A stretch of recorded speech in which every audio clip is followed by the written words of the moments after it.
Hey, what is going on everybody? My name is Radi and you're watching my channel Radi the Brand.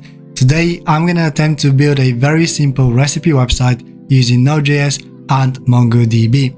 Now let me show you the project. So today we're going to be building this layout using Bootstrap. I'm going to show you how to render different pages, a simple search bar.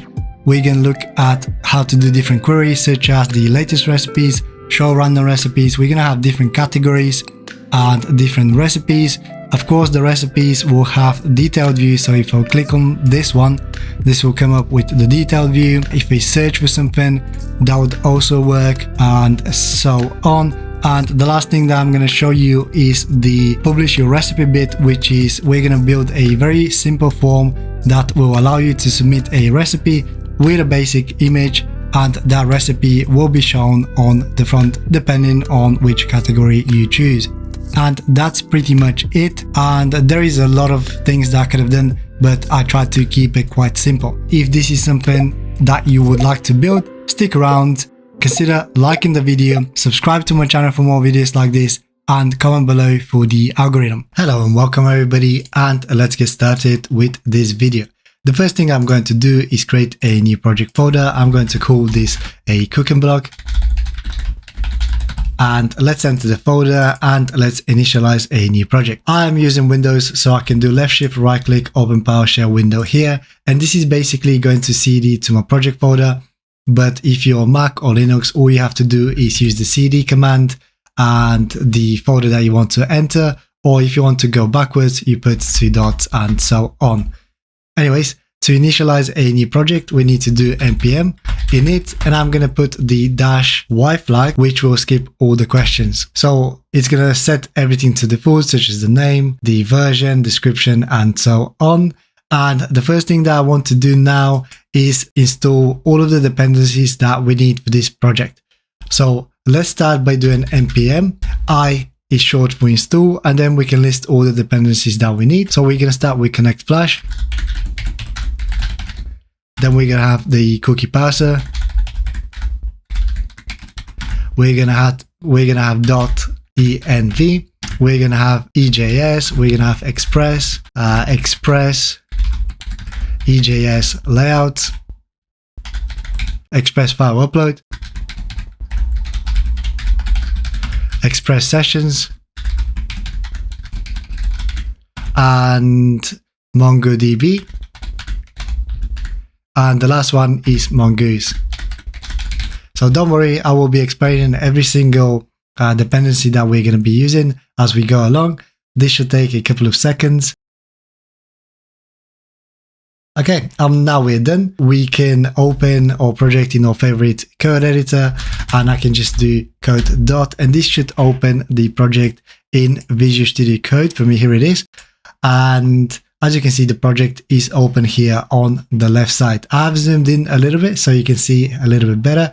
And also, if you're using another code editor or even Visual Studio Code, you can just go to File and just open your project folder from here as well. Now that we have everything inside here, if we click on package.json, you will see everything that we just created, the dependencies here. And we also want to add Node.js, so every time we make a change to a project, we don't want to stop the server and restart it manually. So let's do that.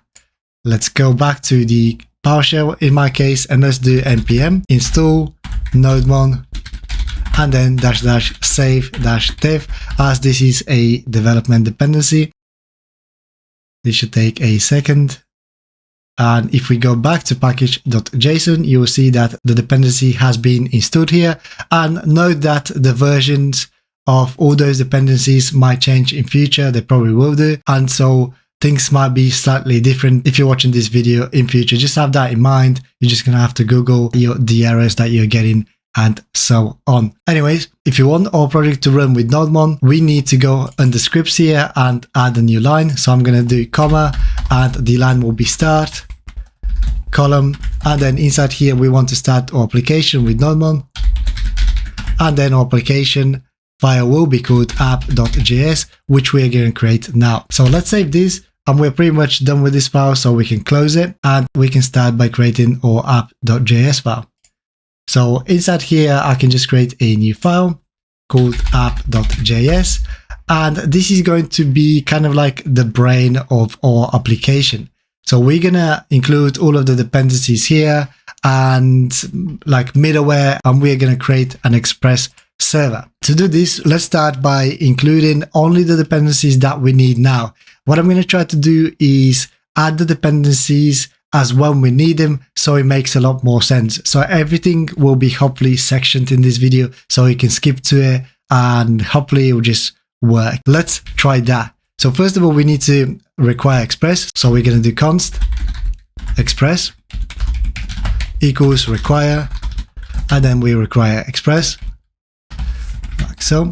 Then we need the express layouts, const express layouts equals require, and then we require express-ejs-layouts like so. And the layouts will be basically very helpful when we create our template for our website. We will be using Bootstrap, but what this allows us to do is create different layouts for different scenarios, so we don't have duplicated code. I will show you in a second how this works. And now we need to initialize a new Express application. To do this, we can do const app equals express, close this. We need to set a port number, const port equals, we can set an environment port number as well if you wish to upload this project somewhere. So you might want to do this, process.env and then port number.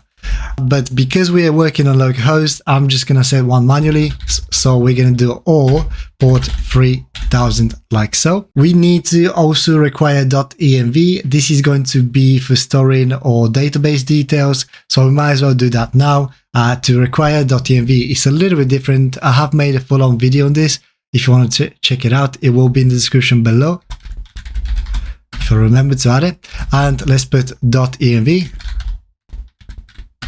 It's definitely in my Node.js playlist if you want to check it out. And then we need to do config like so. Now we need to add a couple of middlewares here. And the first one is the express URL encoded. And this will basically allow us to pass URL encoded bodies. So let's do that super quickly. We can do app.use and then express.url encoded. And inside here, we just need to pass one option.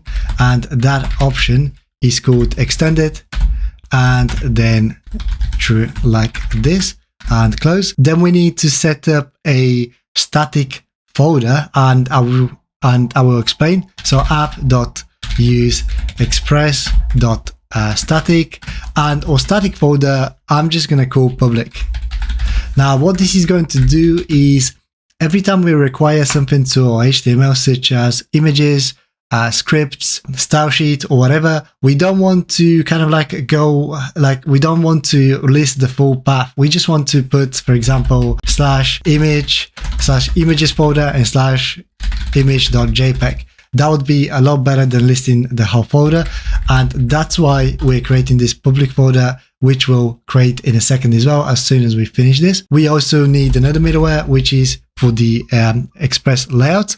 So let's do use express layouts, and for the layouts we need to set a main folder. So we're going to do app.set, and this will be layout. It's going to make a lot of sense in a second. So the layout folder that I'm going to use is going to be called .layouts and then main. All right, this is where we're going to store our layouts, and our main layout is going to be just called main. Then we're going to have to create some routes, and we might as well start building our folders and everything. So let's do const routes and equals require, and we need to require our route, which we haven't yet created. So this will be server / route, and then let's call it recipe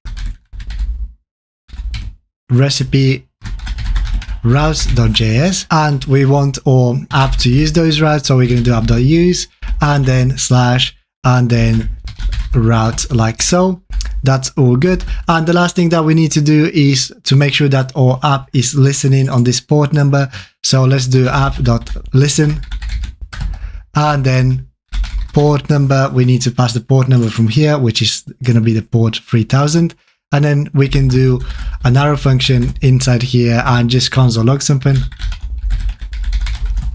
And I'm going to console log with the backticks, single backticks. I'm going to console log listening to port, and with the $, curly bracket, open and close, we can pass the port number from here. Okay, this is all good. Now our application won't work just yet.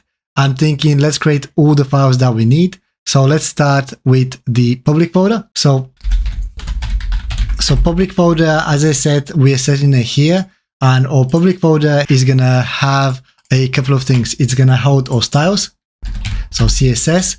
It's going to hold our images. I'm gonna shorten this to IMG, and it's gonna hold our front-end JavaScript, and potentially will probably hold the uploads as well. Uploads here, and that's it. We'll create the files in a second. The next thing that we probably want to do is our server folder, which will have, let's have a look. This will have server folder, and inside this server folder, we're going to have controllers.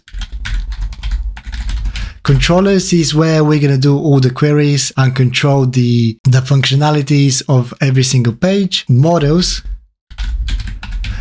are going to be the way we structure our database. It will make sense in a second as well. And lastly, in here, we're going to have routes, which we're going to have to create very shortly. And also, let's create our views folder now. So the views folder is going to be where we store all of our HTML pretty much. Obviously, in this case, we're using EJS, but this is where we're going to store all of our EJS files, so all of our pages. And as I said earlier, we're going to have one main layout, which is going to be in this layouts folder, and then it's going to use main.ejs. So let's create that. So I'm going to create a new folder inside here called layouts. And inside this folder, we're going to create the file called main.js. Okay, cool. So let's do, so this is all good. Save it.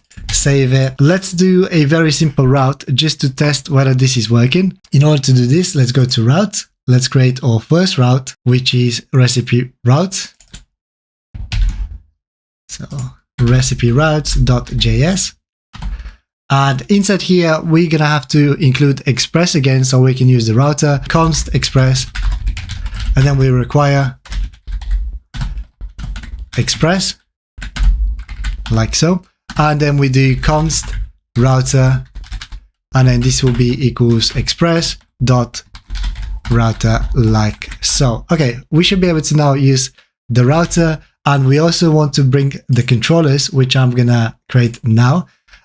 In fact, let's create it now. So I'm gonna create a new file called recipe controller.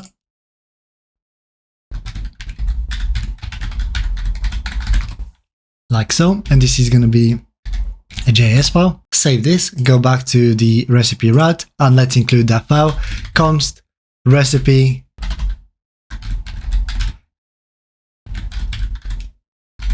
controller equals require, and then we require the recipe controller, which will be backwards ones controllers / recipe controller, like so. We don't have to specify .js in here, and we can just close. And now, in order to be able to use the routes, we're going to actually have to export this. So we're going to have to do module.export,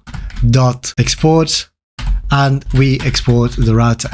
Okay, at this point, we should be able to create a very simple router, and we might as well make a comment in here. So let's do / and 2 asterisks. And inside here, I'm going to say app route. So this is where we're going to list all of our pages, and they're going to be linked to the recipe controller. So let's create one just to test the application. I'm going to use router. And then the first one is going to be get. So get, and then we just want to get the home page like so, just / and that would be it. And now we need to use the controller. So recipe controller. And let's name the first one homepage, just so the description makes sense. So let's do homepage like so, and close. Obviously, we need to create this controller now, so we can close this, close app.js as well. and we can jump into recipe controller, which is in server controllers recipe controller, and we can create our first route and test the page. Now to do this, let's make a little comment in here. So slash, and just so we start well. So let's do, this is going to be a get page and it's going to get slash. So this is going to be a home page. And on the second line, let's just say what page are we getting? And this is going to be the home page like so. And that's it. So in order to use this, we're going to have to do export dot and then homepage. Homepage is what we just created in the recipe router, and this is going to be an asynchronous function. And then we're going to have request and response, and then this is going to be an arrow function like so. And inside here is where our logic is going to go for every single page. Obviously, we're going to have different controllers. So just to test this, let's render the home page, which we haven't yet created. So let's do that. So let's do res.render, and we want to render the index page. Now we haven't yet created this, but I'm going to show you how this works in a second. And actually, that's it. So first of all, we want to render the index page, which we haven't yet created. So let's go into views and make sure that the main.js is actually called main.ejs, because we're using EJS, my fault. And let's put this into layouts. This is going to be our main layout. Actually, it is already there. And inside views, I'm going to create our first page, which is our index page or home page. You can call it whatever you like.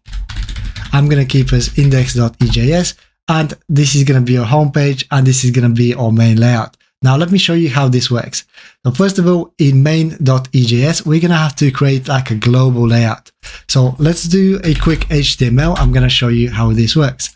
So this is a very basic HTML, and we want to put everything else. This is going to be a layout that we're going to reuse, and we want to put all the other pages to be using this layout. So in order to do this, we can use EJS. So we're going to do start EJS like so, dash, and then body, and then dash and close EJS like so. And hopefully, if we put something in the index page now, let's put h1 of hello world and save. All right, everything is looking good. Save everything, and let's have a look at what we get. Now, first of all, we need to actually start the application, and let's hope that we've done everything correctly. So it's going to be npm start and press enter. If you see NodeMon starting NodeMon with green and listening on port 3000, that's all good. And now if you open the browser, okay, and we're getting an error no default engine was specified, and this is because I actually forgot to specify the view engine. So if you go back to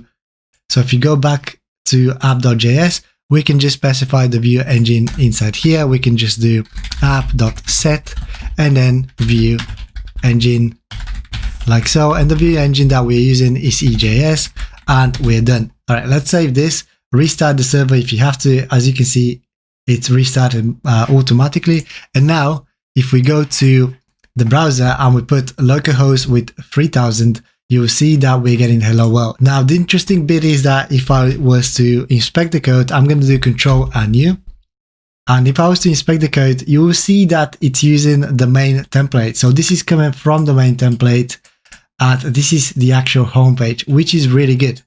So we'll be able to include all of our style sheets in here, JavaScript stuff, and it will make creating pages very easy for us, and it will be very easy to maintain. Right, let's close this and let's go back. So that's all good. Let's close this. Let's start building our main template. All right, so we're going to be using a lot of Bootstrap in here, and I'm thinking let's start from top to bottom and we'll work our way in. So first of all, let's have a look at the title.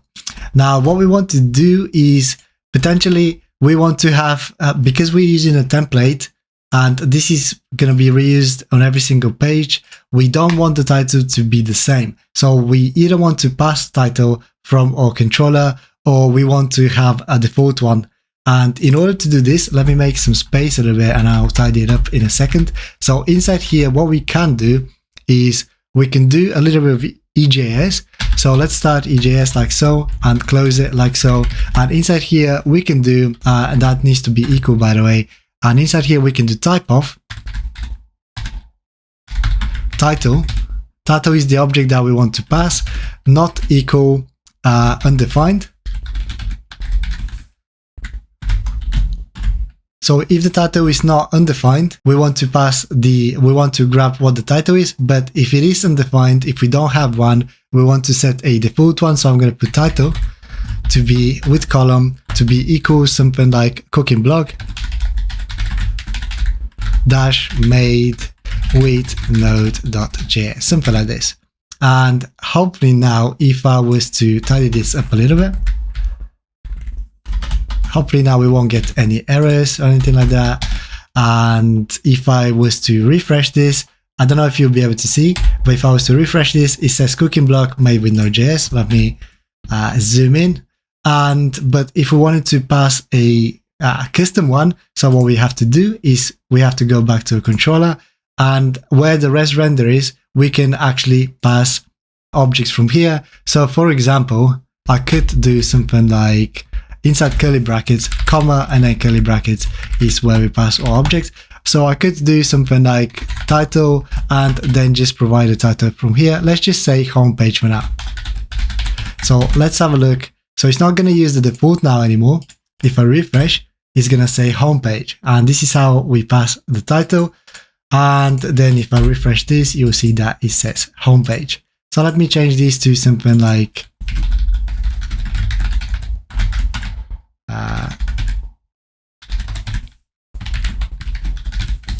okay, it doesn't really matter too much. Obviously, make sure that yours is a little bit more SEO friendly, I guess, but that's just an example. I removed the taskbar so we have a little bit more space. And now that we have the title out the way, let's have a look at setting up Bootstrap. So we're done with the title, and inside here we want to include Bootstrap. So let's go to the Bootstrap website. So if we search for Bootstrap, the first one here, at the moment we're currently in version 5.1.1. I'm not going to do anything crazy with Bootstrap. I'm just going to use it to quickly bootstrap the layout. So if we click get started, I'm going to use the CDN from here. So I'm going to copy this and go back and paste this into here, into the header of our website here.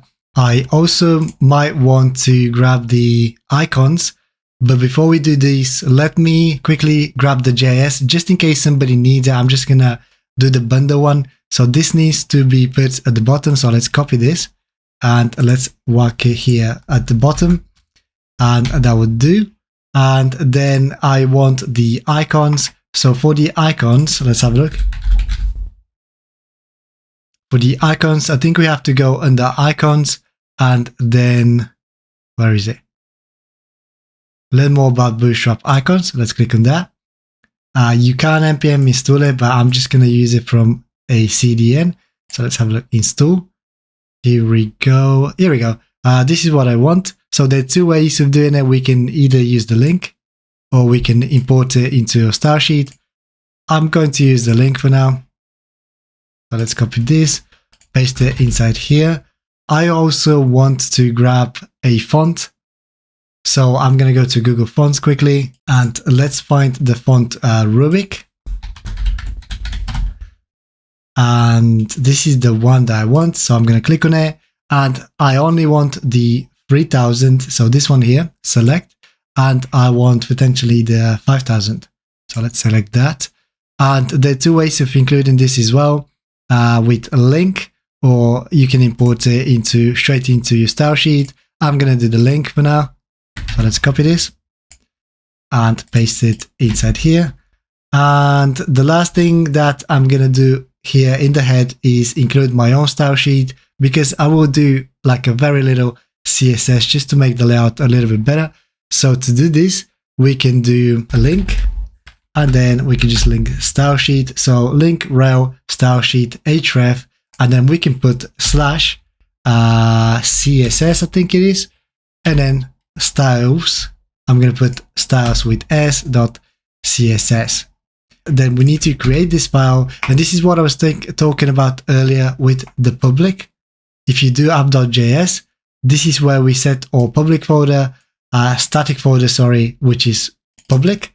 And that's why I'm able to just go straight away into the public folder by doing /css, so CSS, and then we just need to create this file. So I'm going to do styles.css and save. All right. In order to test this, we can definitely do something like a background color, sorry, body, and then let's do a background color of, I don't know, black, and save. So if we saved all this, hopefully we should be able to see the changes. If we go back, refresh, as you can see, the background font is now black, and you might have noticed that the font has changed. It's coming from Bootstrap, and that's why it's slightly different. Okay, this is pretty good so far. We can now start working on our layout.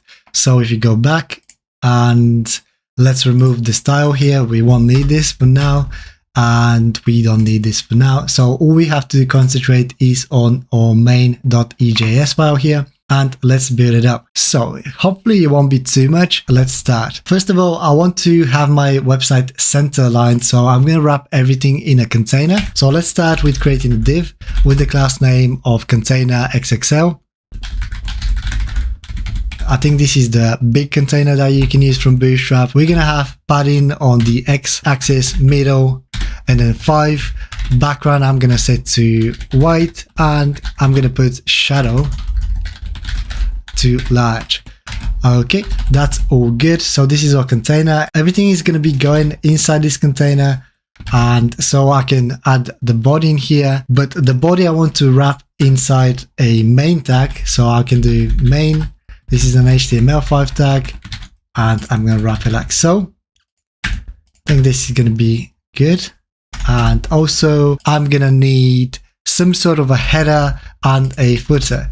So what I've done is actually search for Bootstrap 5 templates. And if you click on this link here, which is getbootstrap.com docs 5.0 examples, you will see a lot of examples in here. So what I've done originally is I actually copied one of them. I think it was maybe this one, and I modified it a little bit. But yeah, if you wanted to do that to save a little bit of time, I mean, to be fair, this one looks pretty nice actually, but I'll just build my own one. But if you wanted to do that, you can literally inspect this, copy the code from here. So you'd probably just do right click, edit HTML, and just Control-A to grab everything, copy it and paste it inside here. So if I was to paste it just to show you, then let's have a look. Then you'll see, oops, it's a little bit zoomed in, but you'll see that everything is in a container, and we have our header here with our homepage just says hello world. But as you can see, this is working. I'm going to build my own one just because I want it slightly different, but it shouldn't take too long. So first of all, I'm going to need to include my images, by the way. So let's go to the images folder and reveal in File Explorer. At the moment it's empty. So let me grab some of the images. That's going to include my logo and so on. All right, so let me tell you what's happening. So in here, I'm including my logo. I have created a background color. I have a hero image and another image for the publishing recipe section. And these are just for the categories. So just so we have something to use, that's all. So what I'm going to do is start building the header now. Let me close this, close, and let's build the header. I don't really want to over explain every single class name because there is a lot of them, but I'll try. Maybe I can do it initially and then I can speed up the process for not explaining everything else, because I don't want this to turn into a Bootstrap tutorial. So this is going to be a header, and that's going to have a lot of class names. We're going to start with the flex, because we want this to be a flex container. Flex, wrap, align, items, center, justify, content center, content middle point between, padding to the y-axis of 3, margin bottom of 4, border bottom we want, and then inside here I'm gonna add the first one, which is gonna be a link, and that's gonna be my logo. So I'm gonna do a href, then I'm gonna put slash, because I want my logo, when we click on the logo, I want it to go to the home page, and then I'm gonna put a class name. Whoops.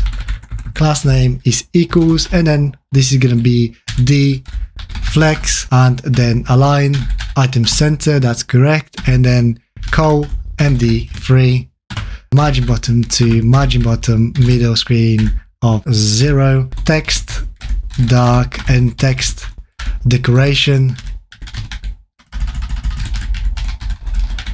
none, because I don't want the link to be underlined. And inside here I'm gonna use my image, so I'm gonna do image and then source.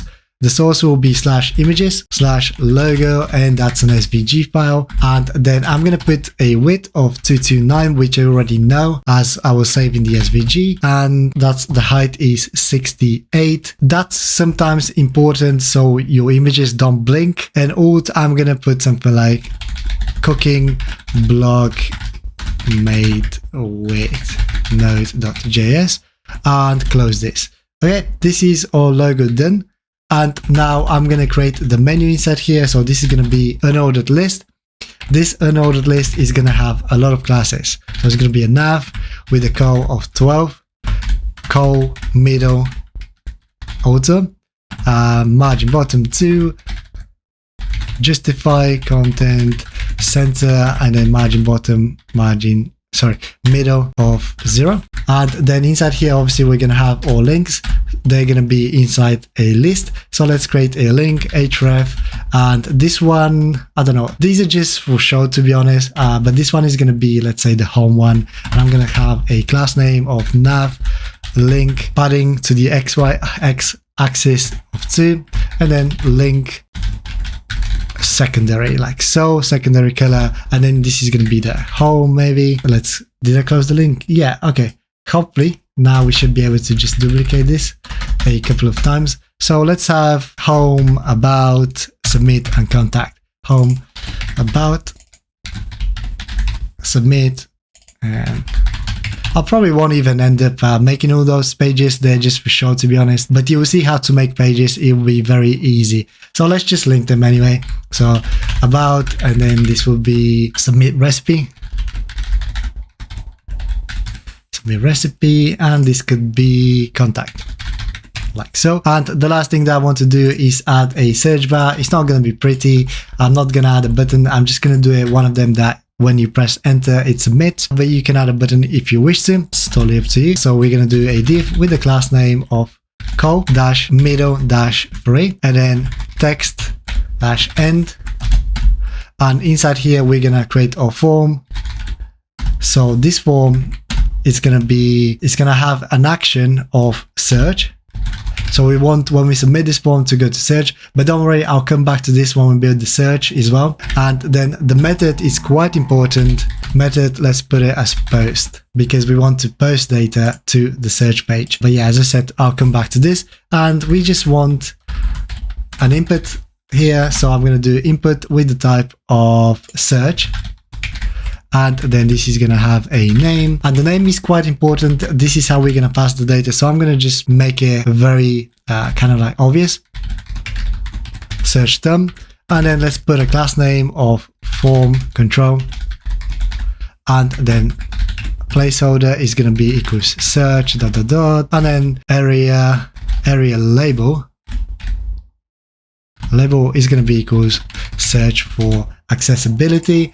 And that's it. Okay, I think this is good here. We have the header. We'll test it in a second. I'm going to do a very basic footer as well. So inside here, let's do a footer. And for the footer, I'm just going to do a paragraph. And I'm going to say build by Ruddy, which is myself. And let's just put a little bit of padding. So class padding y. the y-axis of 5, so this is up and down, and I think I'm pretty happy with this, as long as it works, of course. Yeah, it's all looking quite nice, and hopefully we won't have to mess with this page much more. So if we save this, go back to our website, let's refresh it and let's have a look.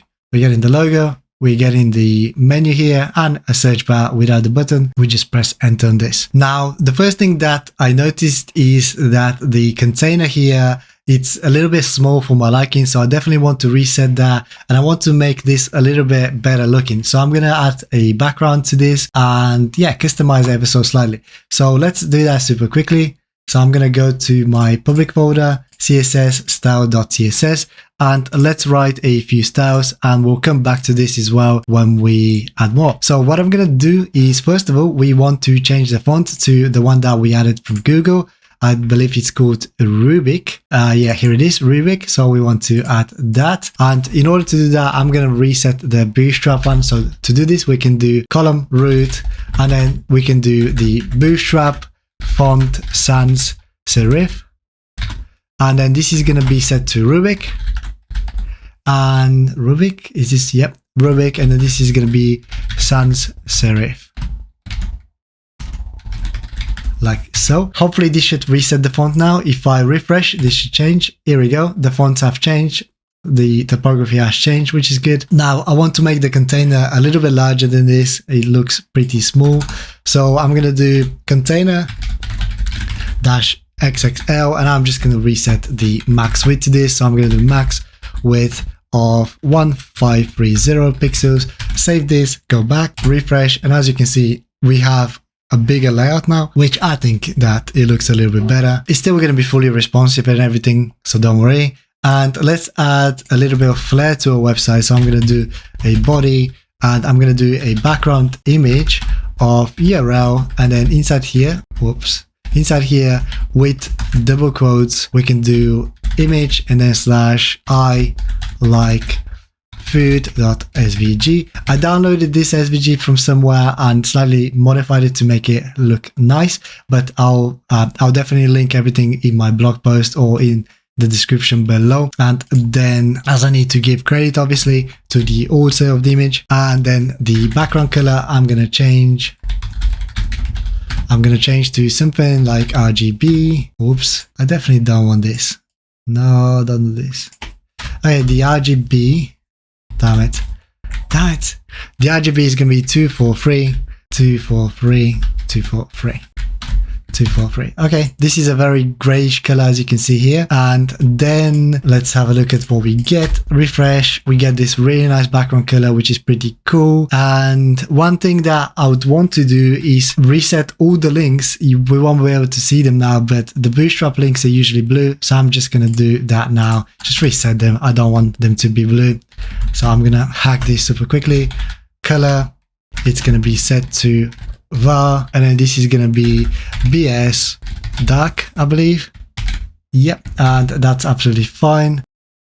We're not getting any errors, it's all good. If I do, okay, that's pretty good for our main layout. And now we can actually start building our homepage where it says hello world. Okay, let's start building the homepage now. And in order to do this, let me close everything, by the way. I'm going to open the style sheet. I'm going to have the stylesheet.css open just because we'll probably end up writing a few styles, but we are now pretty much done with the main layout. So let's close that as well. And let's jump into our homepage, which is in views index.ejs. So inside here, we're going to have to build a few things. Let's make it pretty first of all, and then we can populate it with data and so on. Let's start by building kind of like the hero image, and I've already prepared an image for this, and I'm going to show you how I've done it as well. Okay, so I'm going to do a div with a class name of row.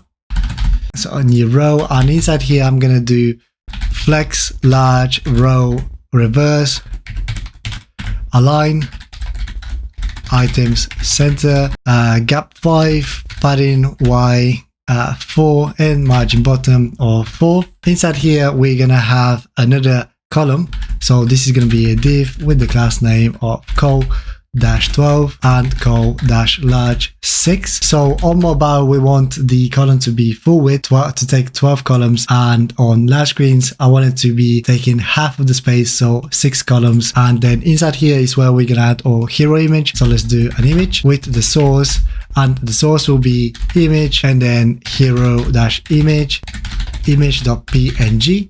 And then this is gonna have a width. Let me close this. So, okay, this is gonna have a width of 607, a height of 510. What else do you need? A class name of the block, mx, la, lg, auto, image, fluid to make it responsive. Maybe we can put loading lazy as well on it. Of course, we'll probably need an alt text as well, so cooking with Node.js will do for now.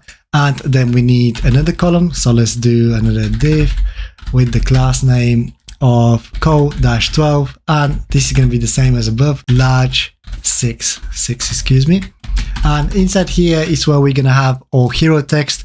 So I'm going to do an h1 here, and I'm going to say, let's say class name display -5, font weight bold, and then margin bottom 3. And for this, I'm going to put huge selection of delicious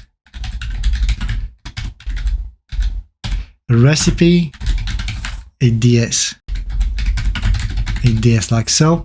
And then I'm gonna add a little bit of text as well, so let me tidy this up. The text will be in a paragraph, and I'm actually going to copy this because it's quite long. But first of all, let's put a class name of lead, and you can pause the video if you wish to copy it, but of course you'll probably have your own one, I assume.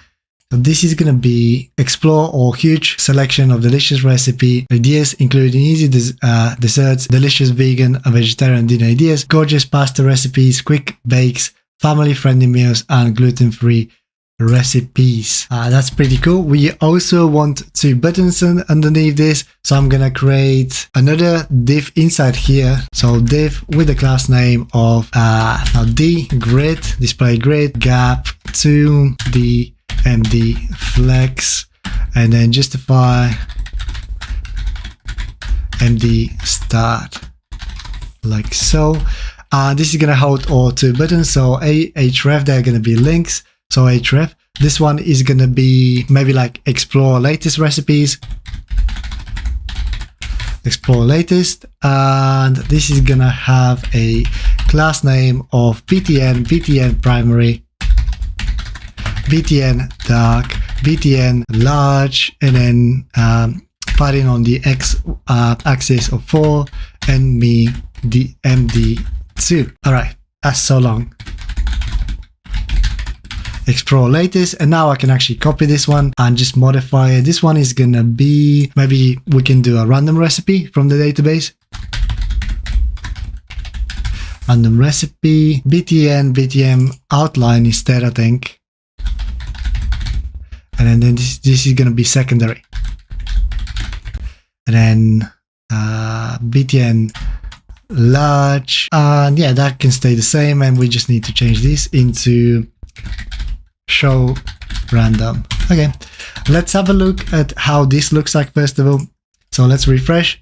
And as you can see, it's looking all right. If you want me to show you how I've done this, I actually use the Blob Maker website. So if you go to blobmaker.app, this application, this website creates different blobs. So I just kind of like generated one that I liked, and then I put this blob into Photoshop and just masked it with an image from unsplash.com that will be linked, will be credited in the description as well. And then I kind of like turn the blob around and just paint it with different colors. I can probably show you in Photoshop in a second. Here it is. So that's how I've done it. Here is the image. It's masked, as you can see. So, and we have 2 more blobs on the outside, and I'm not so sure whether I'm going to include these files yet, but yeah, I might include them on my blog so you can download them and insert your own image. And I've done the other image exactly the same here. I've put 3 blobs and just masked a few images from unsplash.com. And I think that it turned out all right, to be fair, and just exported it as a PNG. The next section would be the categories. For now, let's make sure that our layout is working nicely, and then we're going to obviously populate it with real data from a database. So let's do that next. And that's going to be a totally different section. So I'm thinking let's do it here underneath, and I'm going to comment this just so it's a little bit clear. And this is going to be the categories. Category start. Let's create another one. Categories end. Okay, inside here, we're going to create a div with the class name of row cols 2 row cols dash large 6, and then G2, G large 3, and PY 4. I'm not going to be over explaining the class names anymore, as I've already probably explained most of them. And then inside here is where we're going to have the categories as links. So inside here, we're just going to create a couple of links. So let's start with a href.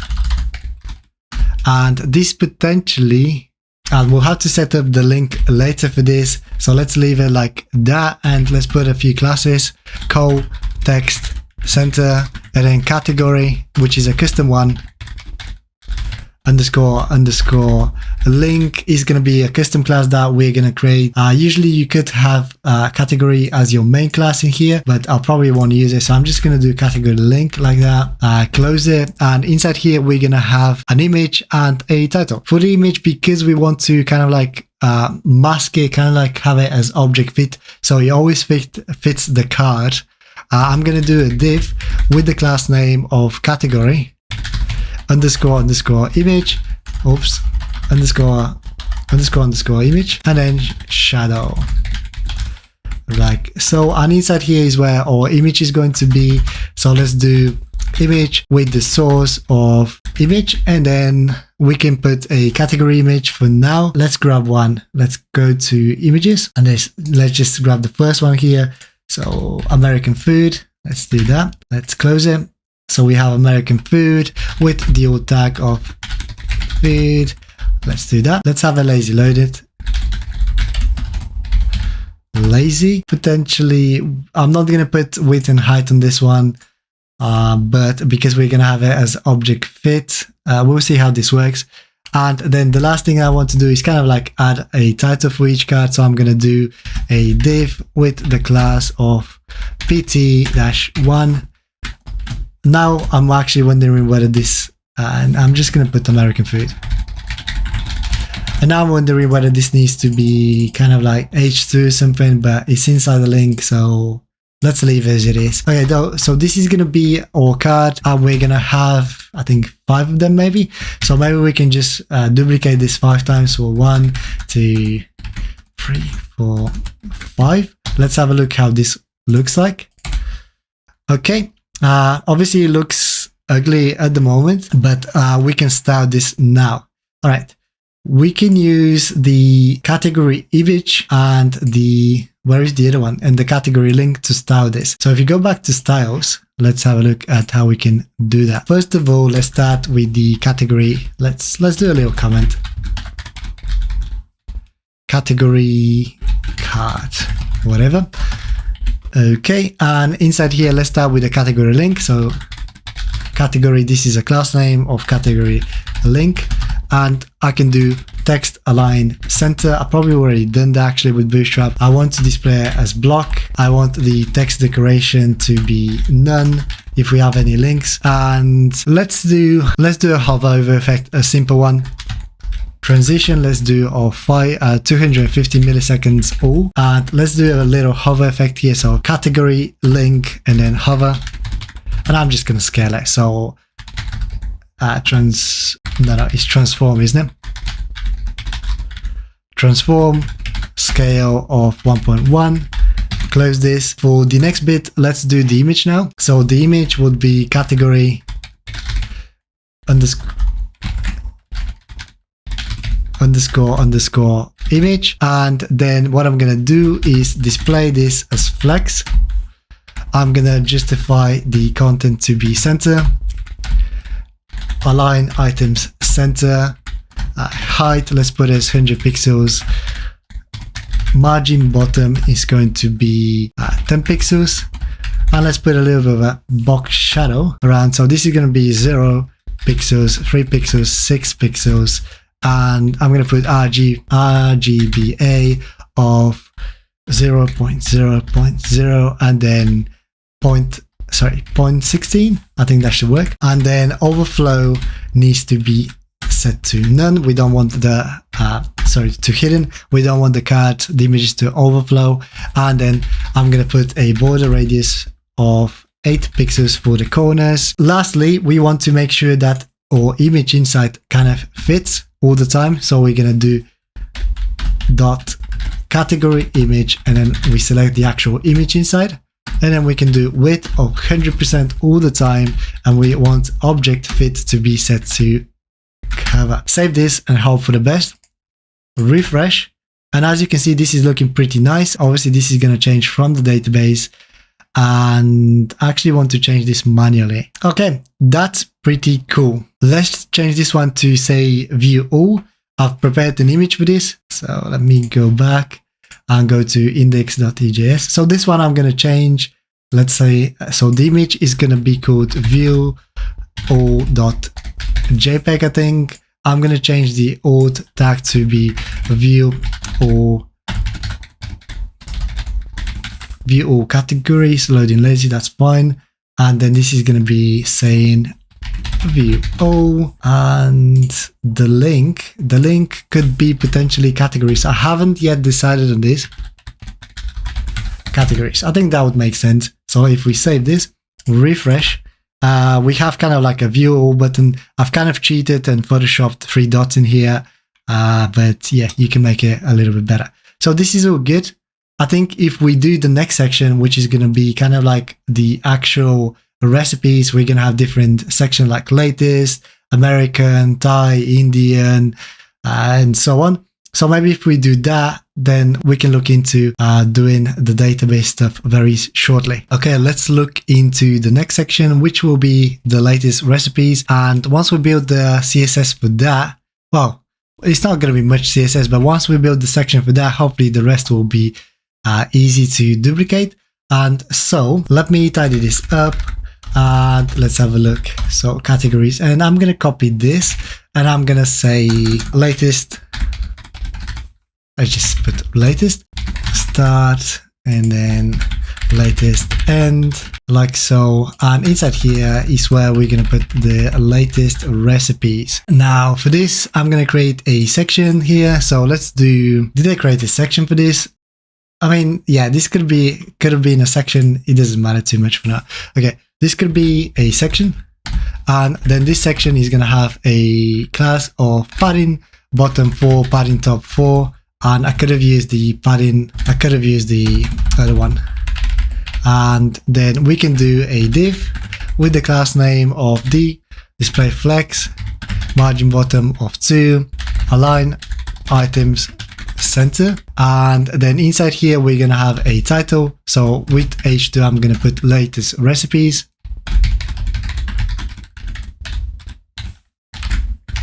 Latest recipes, like so, and we're gonna have a link on the other side. So this is gonna be href with the link of probably explore latest. Let's leave it like this. Class name will be ms auto to push it on the other side. So this is gonna be our view more button, like so. And then underneath here is where we're gonna have every single recipe, like the cards. So let's do a div with the class name of row, and then row calls 2, row calls large 5, and then G2, G large 3. Okay, not too bad. Now inside here, we're gonna have very similar to the top, we're gonna have a link for the card. So href, and this is going to go to recipe. And then we'll probably have an ID in here, which we'll add later on. So don't worry about this at the moment. And then this is going to be a class name of co, and then text center. And then we're going to reuse the category link class, like so. Close this, and inside here again, to be fair, we could just copy this, I think. Let's have a look. Yeah, we could just copy this, I think. So let's copy that and change this one to something else. Let me grab a recipe. Okay, let's put this one here. I'm gonna put the image of this one here, and let's put the name of, I don't know,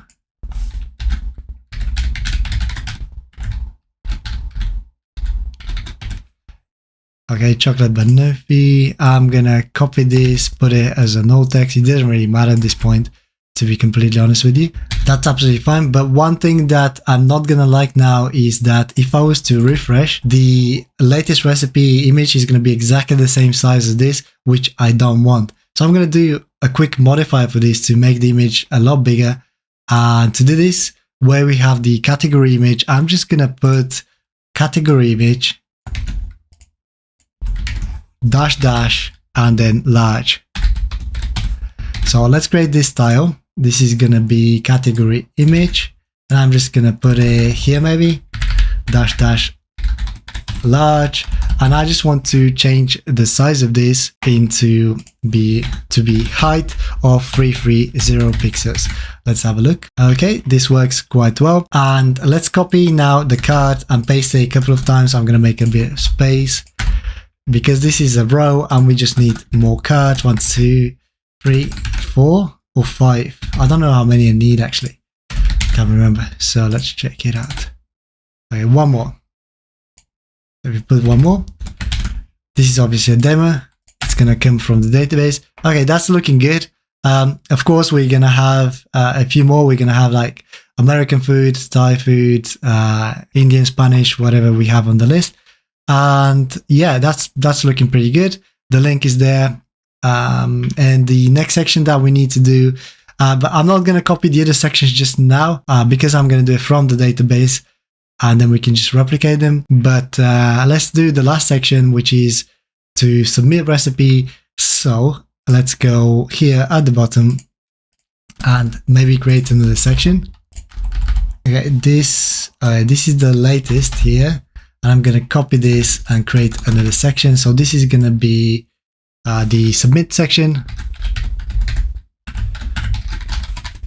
I'm going to copy it one more time.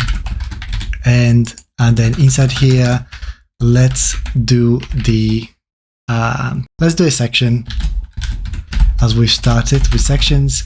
I wish I'd done the first one. I mean, we can change the first one as well. It doesn't really matter. Let's do a section with the class name of px4, and then py5, and then my5, and then text center, like so. And then inside this section, I'm gonna have an image. This image is gonna have the class name of the block mx auto mb for image fluid. Then we need we need the image source. So this is gonna be here. So the image source is gonna be /image and then publish-recipe.png. We do need an alt text as well, so let's just add it here maybe. And this is gonna be publish your for free today. We could definitely do with the width of saying 566 and the height to be 208, and then maybe loading lazy, like so. Close this. The next thing I want to do, I want to have a title for this, so I'm going to put an h1 with, actually this is going to be the title again, so let's do that. And let's put a class name for the title of display5 fw bold. And then for the next section, let's do a little paragraph. So let's do a div with the class name of co-large6 and then mx auto. I think that would do. And inside here, we're gonna have the paragraph. The paragraph is gonna have a class of lead margin bottom 4. And inside here we can do, I'm gonna copy and paste some text. Publish your recipe in front of thousands of people for free. Actually, I'm just gonna do that. Publish your recipe in front of thousands of people for free, and I think that should do the job for now. And also let me tidy this up so it's one line, and then we can do another div with the class name of the grid, and then gap to the small flex, justify content small center. And inside here we can do a link with href, and then this is going to go to a page called submit recipe that we're going to create later. The recipe, and then this is going to have the class name of btn, btn primary, btn dark, btn large, and btn large, and we're going to say submit recipe. Okay, that's absolutely fine. We've closed the div, one div, two divs. Okay, that's looking good. Let's test it out. Save it. Let's go back to the website, refresh, and the image seems to be broken. So let's have a look. At least the alt tag is showing. So this is gonna be, did I misspell it? Probably. Publish dash publish recipe.png, I think I've called it. Let me have a look. Let me copy this name, images, and then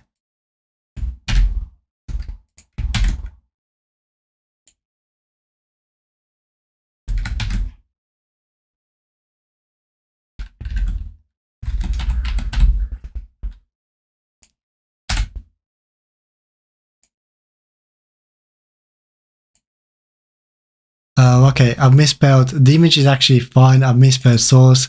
So this needs to be src instead. And save this. And if we go back and refresh, you will see that the image is popping up. This is linked to submit page.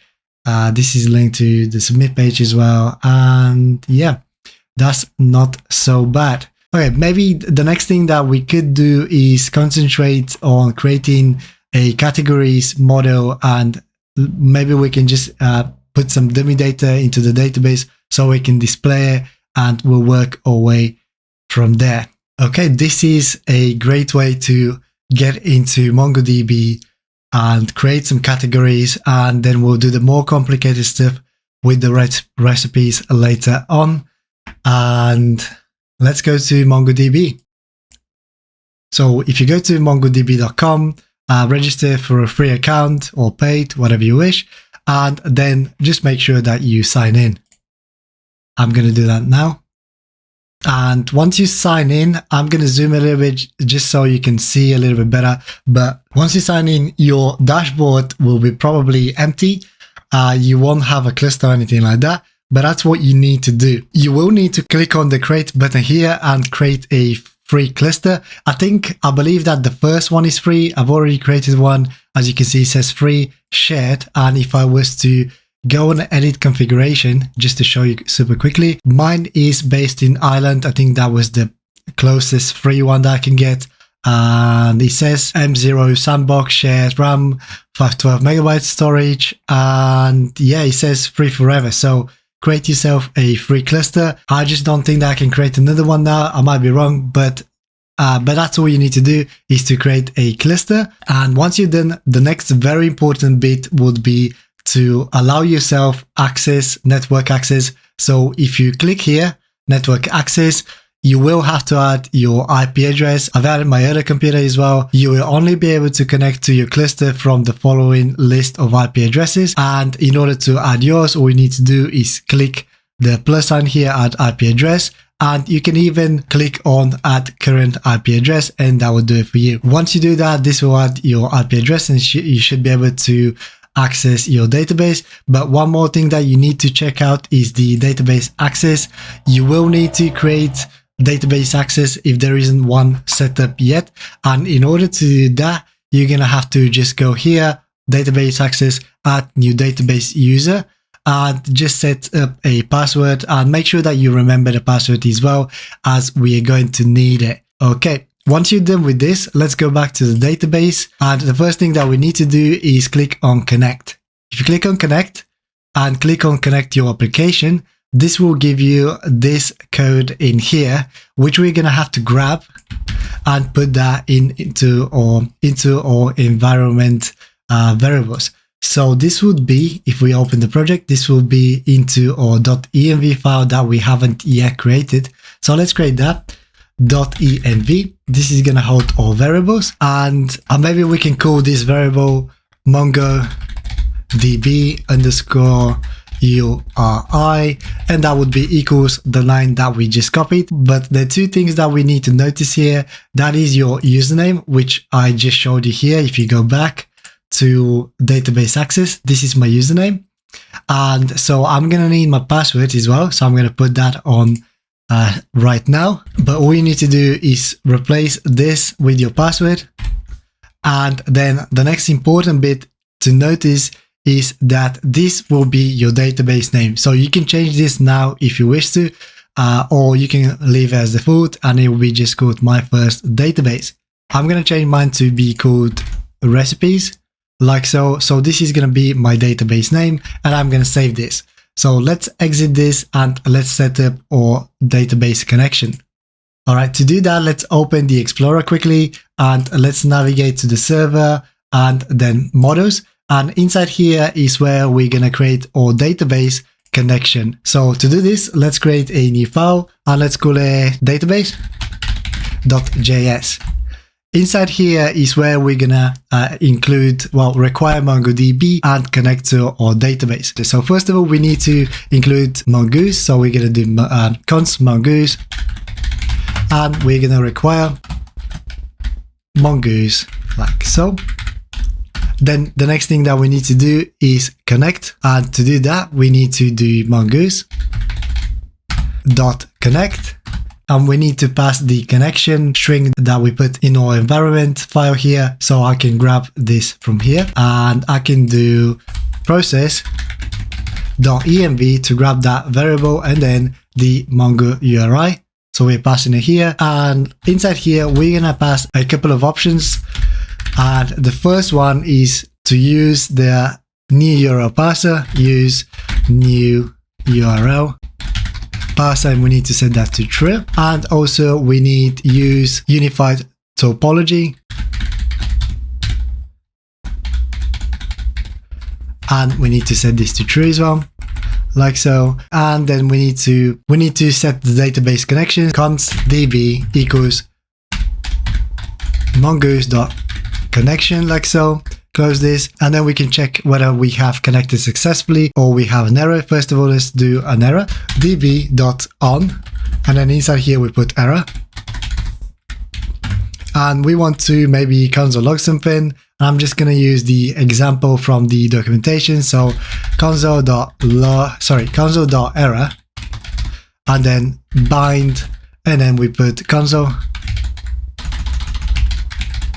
and then we can just put a message here, connection error, like so.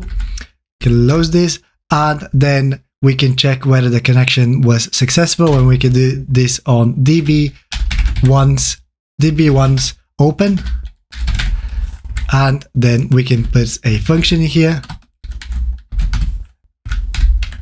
and then once it's open, maybe we can just console log connected.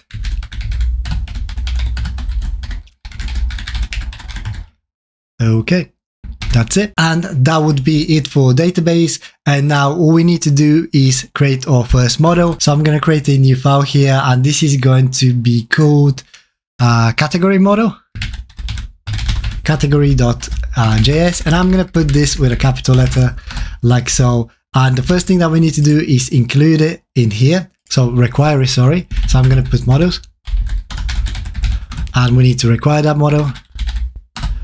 And it's going to be under dot and then category. Here it is. We don't need to specify .js or anything like that. And we're done. I think now might be a good time to create a very simple model. So what I'm going to do is close this, close everything that we don't need, and let's concentrate on the model. Now, the model is basically a collection of data, and we can kind of like design the way or database is structured or collection is structured. Let me show you. I think this is a good starter because the category, it's kind of like fairly simple. The first thing that we need to do here is require Mongoose. Const Mongoose equals require, and then we require Goose like so. And then we need to create a schema. To create a new Mongoose schema, what we need to do is create a const. Let's call it category schema maybe. And this will be equals to new Mongoose like so, and then schema. Inside here is where we pass the options for the schema. I'm going to show you now. But before we do that, let's export this. So we're going to do module dot export,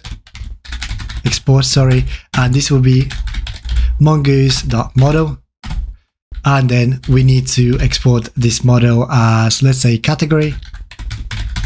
And then we need to export this to, this. So this will be your collection name, which I'll show you in a second. And that's it. So let's create a very simple Mongoose schema. So for this one, I'm just going to have name and an image. Let's put name. And inside here, we can just put a type, and we can specify the type that we want. For this, in this example, we're going to have string. Just because the name is going to be only text, and if we want, we can set it to be a required field. We're just going to insert some data, and that's it. We're not going to touch the categories too much, but the recipes we will have to insert data from a form. So let's do required,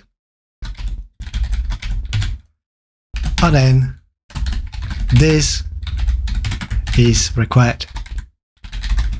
Like so. And then to create another one, all we need to do is put comma, and then we can even copy this, and the next one will be the image, and let's do type of string, and this field is required. That's it. This is a very basic schema. And now let's have a look at how we can actually insert some data super quickly, and well, more importantly, how we can display the data from the database. All right, if I go back to the database and we click browse collection, you will see that currently there is no data in here. And let's have a look at how we can load some, you can load some sample data, but I want to insert some categories with appropriate images and so on. So let me show you how we're going to do that, and then we're going to display them on the page, replacing this row here. All right, let's go back, close this. Let's go back to recipe controller. And first of all, I'm thinking let's insert some dummy data, and I couldn't find an easier way to do that. We could do it through the command line, but I think this is going to be a little bit easier for everybody as well. So I'm going to do a very quick function and put some data in it. So this is actually going to show you a very simple way of inserting data as well. So, okay, let's do an asynchronous function first of all. Async, and this is going to be a function, and I'm going to call it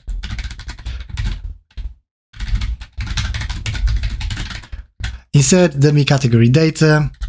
And then inside here, we're going to have to wrap everything into a try catch.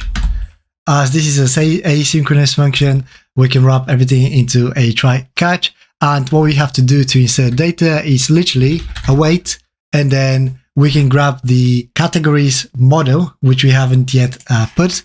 So let's do that. So we're going to have it in here. So const. So first of all, we need to require the database, require, and then we require the database in here. So think it was models, and then database like so.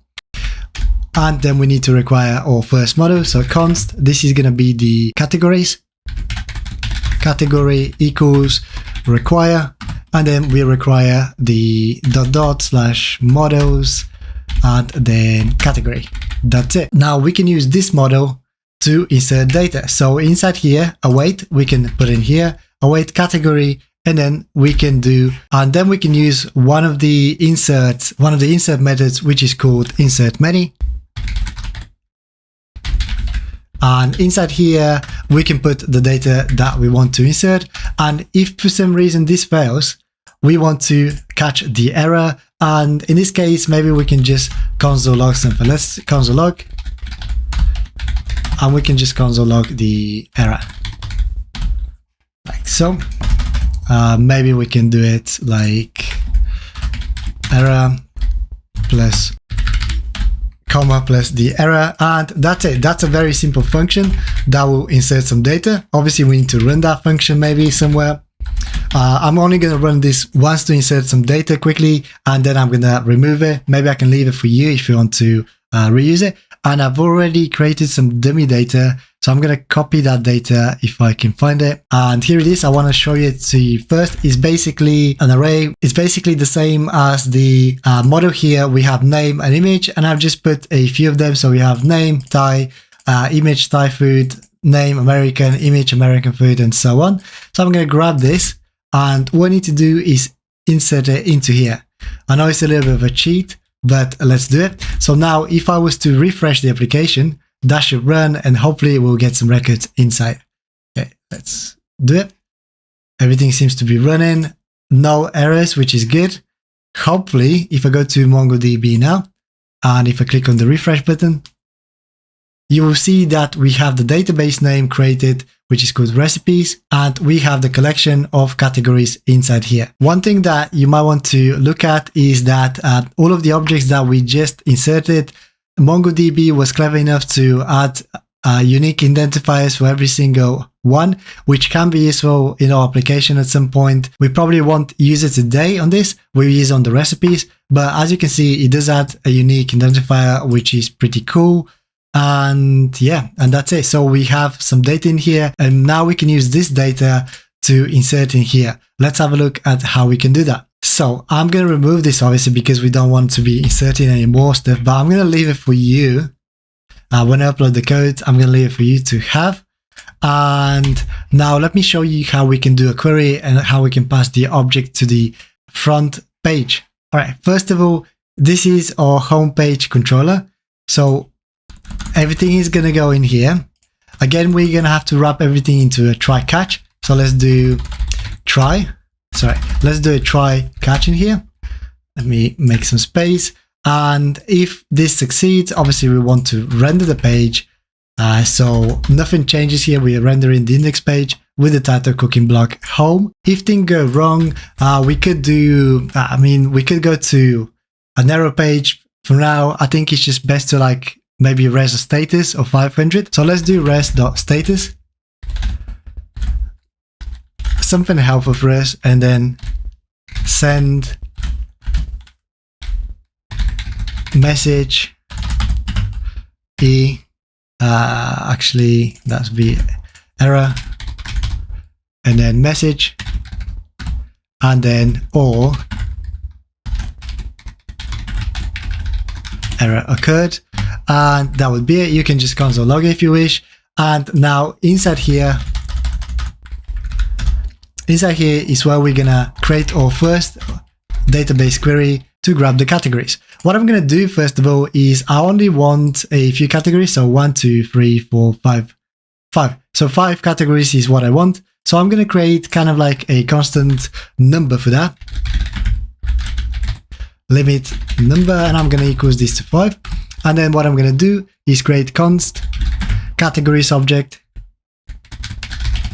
And this is going to be equals await, and then we're going to grab the category model there, and then do await category dot find, and we want to find everything. So we're not going to put anything in here, but I'll show you how to add filters later on. And I just want to limit this to the limit number that we just created, which is limit number 5.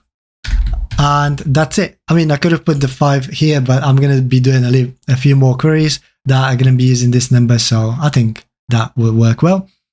And in order for us to display the categories, we need to pass this object that we're getting from the database.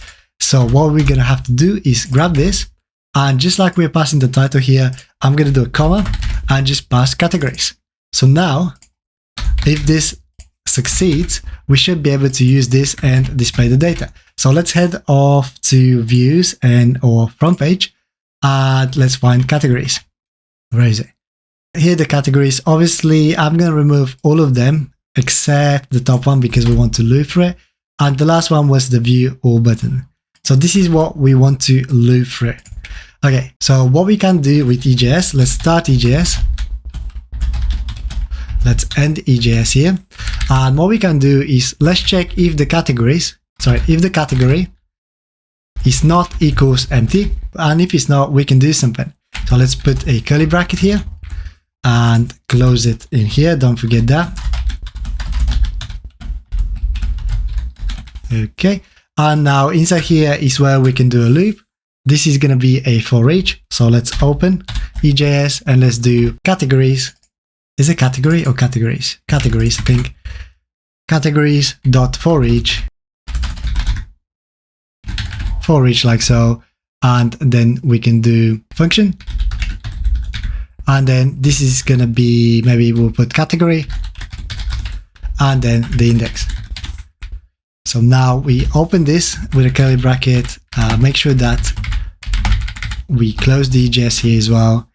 Don't forget that it's important and we need to look through the whole bit here. So I'm gonna open EJS here, close the curly bracket and close the function, this one here. And actually, yeah, we don't need this one here, sorry. So yeah, we close this bracket and we close this one here as well. And we finish the EJS. And now I can actually use this to display some data. So for example, we might want to display the image. So what I'm going to do is instead of image American food, I'm going to replace this with EJS. Like so. And this is going to be category dot image, I believe, because we're going to the category and our database has the image here. So we want to grab that. Let me copy this again. And I'm going to replace this alt text here with the category name. And I'm going to copy this again. And I'm going to put the category name here.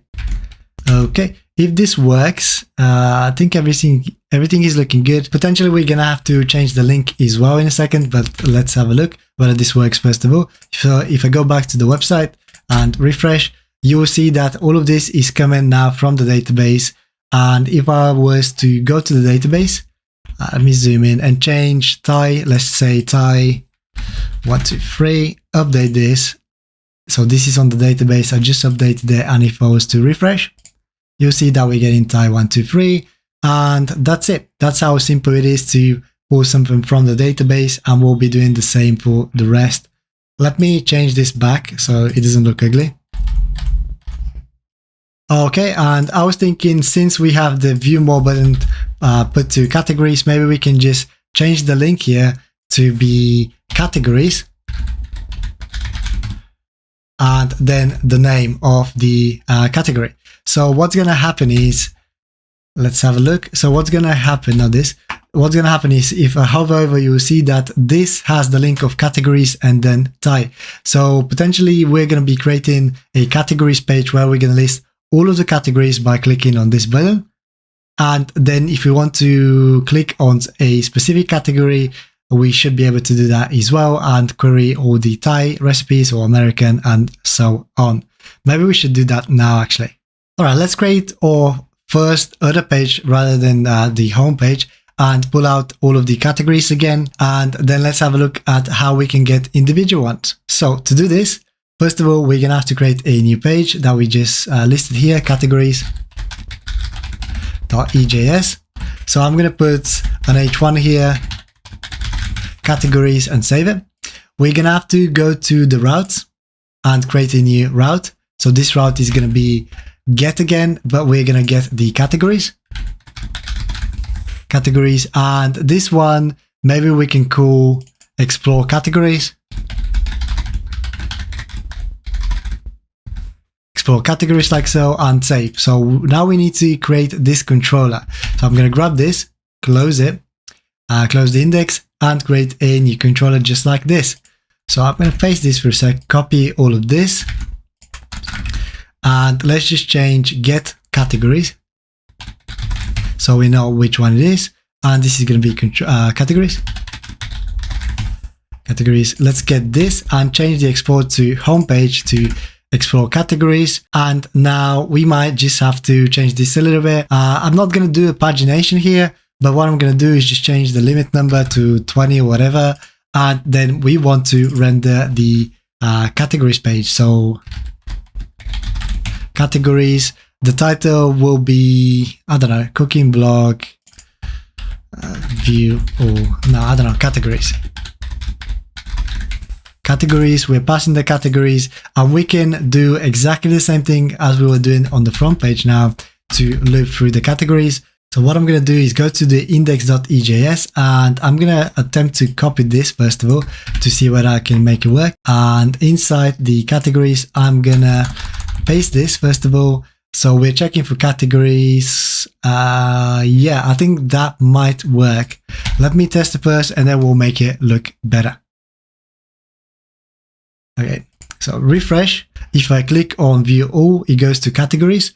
And as you can see, all the categories are listed, but for some reason they're a little bit broken, which we're going to fix now. Okay, at least we're getting everything from the database, which is good.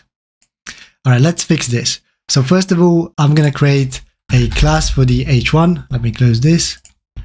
Let me close this.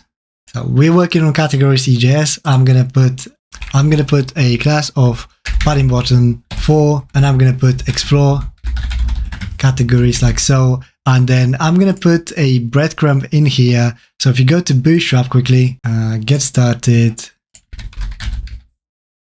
breadcrumb, and I think this one is good maybe. Let's try this one. This is going to be the home link, and this is going to be the explore categories. So let's put that on. Yeah, that looks good to me. We'll see how it looks on the page. And then I'm going to create a row. So let's go a div with a class name of row calls to, is it calls 2 or call 2? I think it's calls actually. Row calls large 5, G2, G large 3, margin bottom 4, close. And I'm going to wrap everything inside this row here. Just push everything in, and now hopefully this will look a little bit better than before. Yeah, that looks a little bit better. We have the breadcrumb here, explore categories. We can go home if we click on this, and we have a couple of categories. It doesn't look amazing, but obviously you can style this the way you want. And as I say, I'm not going to be doing pagination today, otherwise it's going to take far too long. And that's it. Now that we have the categories, what I want to do is actually, when I click on a category, I want to pass the ID in here. So for example, Thai, and I want to display all Thai recipes. But at the moment, we don't actually have any recipes. So we're going to have to do that. We're going to have to create a recipe model and insert some recipes in order for us to do that, which is a little bit annoying. So I think that we can do that now and maybe display some of the recipes in here as well, and we'll work our way as we go along. Maybe we can do the detailed recipes when we click on them as well, and at the end we're going to do the form. All right, let's do the recipe model now. So first of all, it's going to be exactly the same as the category one. So what we can do, let's go to category and copy this. Let's create a new file called recipe.js, and inside here I'm gonna paste everything and just change the naming. So instead of category, let's put recipe.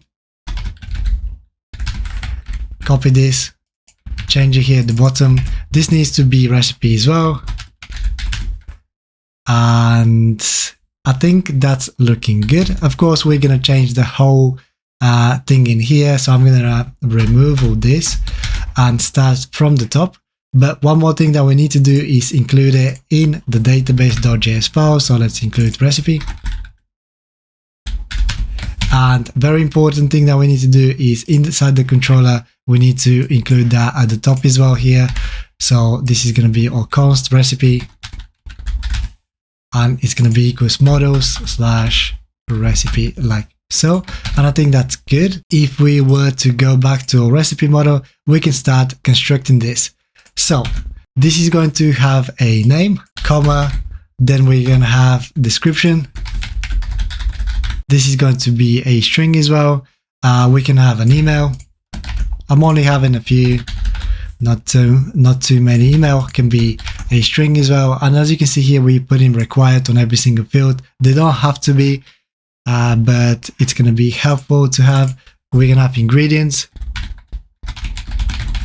This one is going to be a type of array this time, because we want to be able to add more ingredients like sugar, ice, water, whatever. This is going to be again required, but yeah, that's fine. And then let's create another one. The other one is going to be, make sure that we put commas everywhere. Ingredients. The next one is going to be category. Now I only want to have specific categories, so I'm going to put enum, which basically only allows whatever we put inside here, and I'm going to have a few. So let's put Thai, American,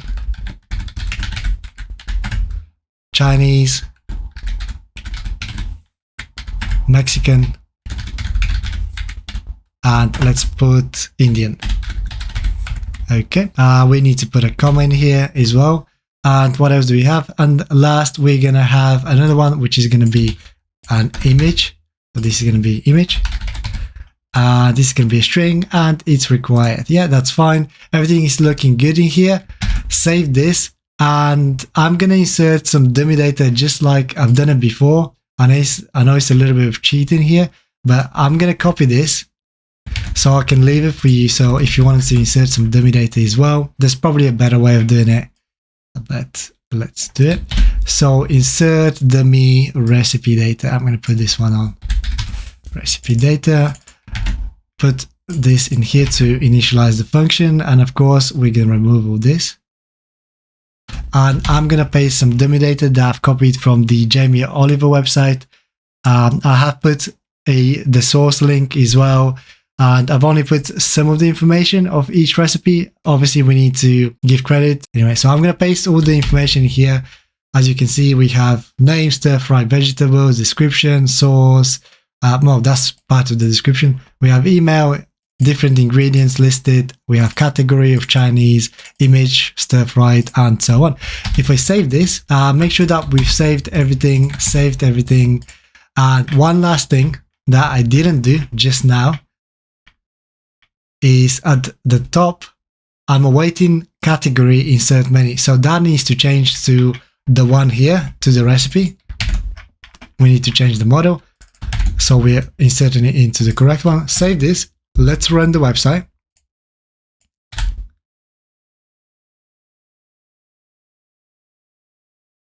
And we broke it.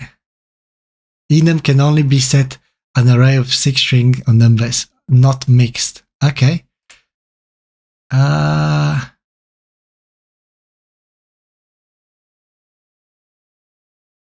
Let's have a look. Sorry, this is a string. That's my fault. So category needs to be a string. And hopefully now if we restart the server, that's all good. Let's restart. Okay, that worked. But did I close MongoDB? All right, I must have closed the page. So let's go back. And as you can see, we have the categories, and we have another one now, another collection here called recipes. Inside it, we have all the recipes that we just inserted. Don't worry, we will make the form so you can insert them with a form. But for now, I think it's just good to have some recipes. And the good thing about this is that each recipe has a unique ID created from MongoDB. We have the name, description, email, all of the ingredients here as an array, so we can add as many as we want. We have categories, so we can query stuff by categories, and we have the image. All right, let me show you how we can actually populate this with the database ones. All right, I think that's going to be fun. So what we're going to do is let's go back to controllers. Obviously, this needs to be gone now, otherwise we're going to keep inserting stuff, but I'm going to leave this for you. I don't know whether to leave it here, to be honest, but I'll leave it for now and then decide later. All right, because we're working on the homepage, we need to go back to the homepage controller. So inside here, the query is going to be exactly the same as what we're doing here, but we need to query the recipes instead. And not only that, I want to only query the latest recipes to fill this one here. So in order to do that, let's do const latest, and we're going to do the same thing as above, await, but then we're going to grab the recipe model and put .find. And this time, what we want to do is, if you want to grab, we're not going to put any filters here, but if we just do this, it's going to grab the first submitted recipes, which we don't want. We want the latest ones. So to do that, we're going to do .sort, and then we're going to do sort with curly brackets in here. We're going to do underscore sort by ID -1, just like so. And then we can limit this as well. So limit, just like above, I'm going to limit it by 5, close, just like so. That's it. We can technically pass this object into here now and display it. But what I want to do, because we're going to be doing a few different queries, I'm going to put everything into a food kind of object. So let's do const food. And then this is going to be equals latest. And I'm going to be adding a few more here in a minute, but it's going to make sense when I do it.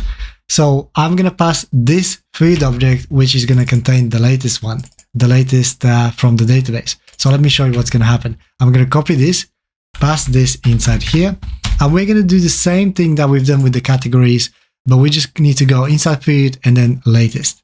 So if you go back to the homepage and find the latest here. So obviously I'm going to have to remove all of these because we're going to loop through them with EJS.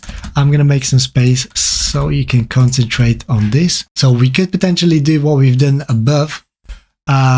We can do, and if we could try if food is not equals empty, then we could do, oops.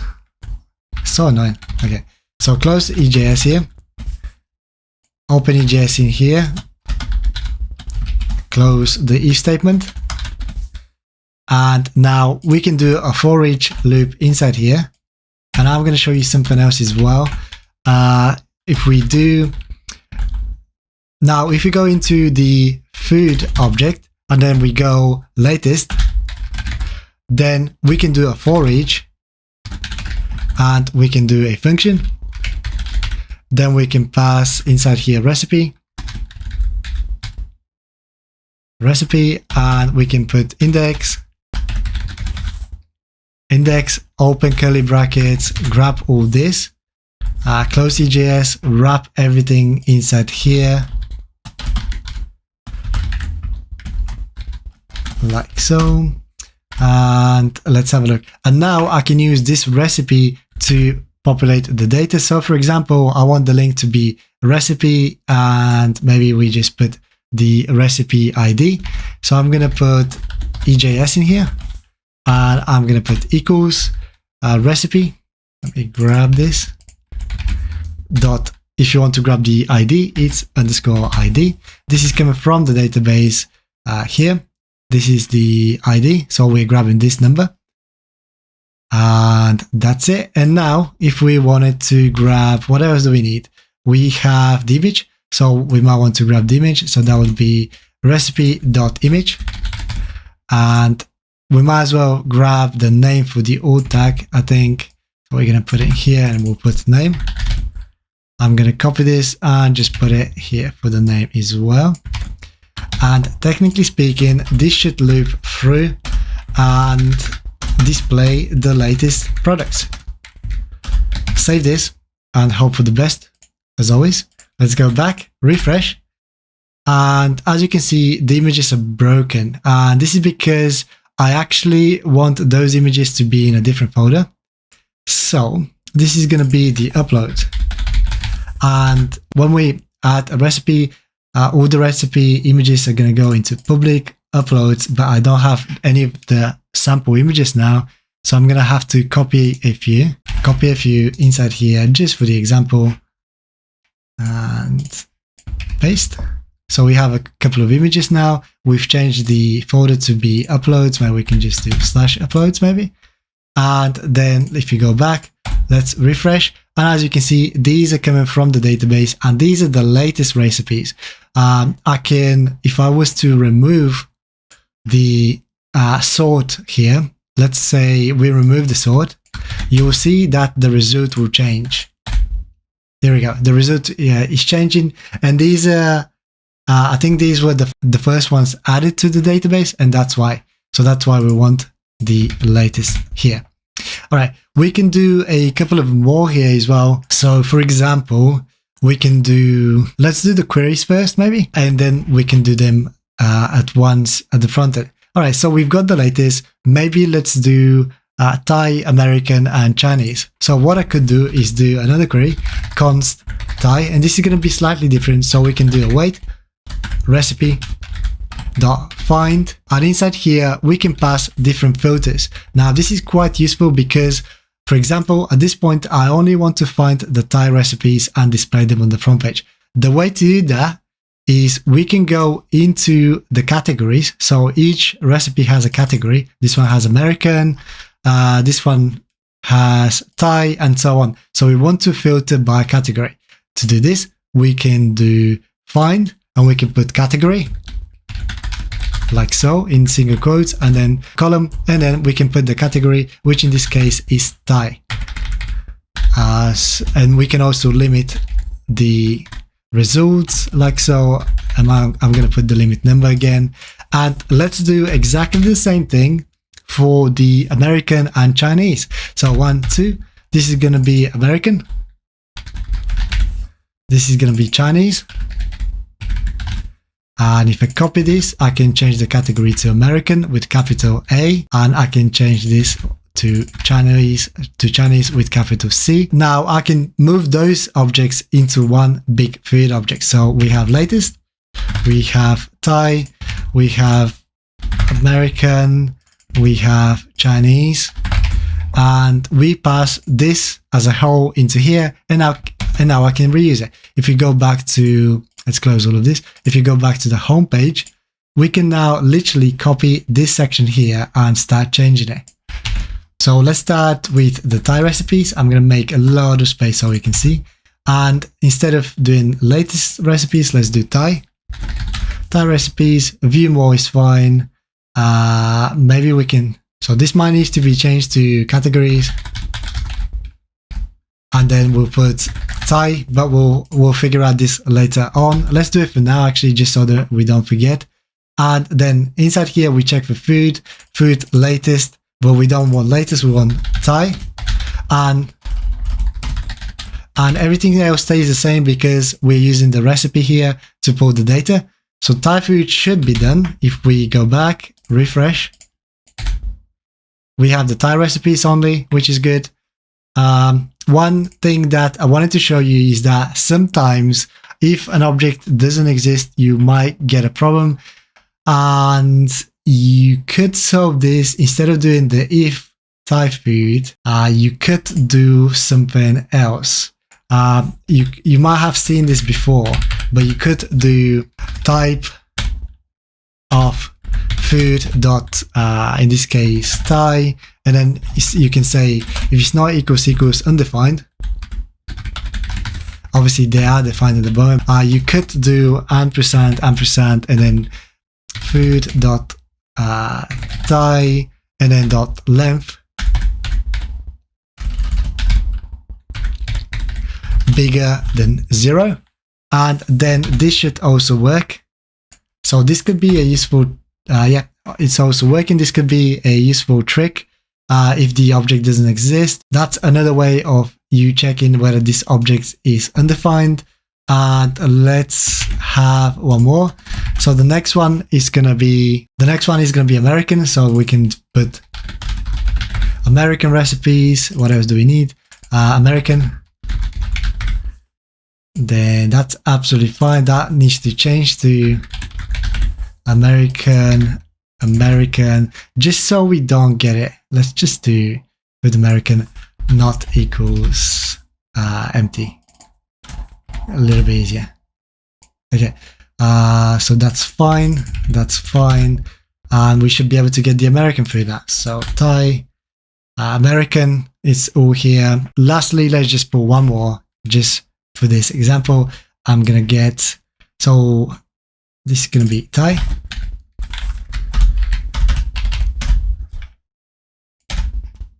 Let me tidy this up. Okay. This is going to be American.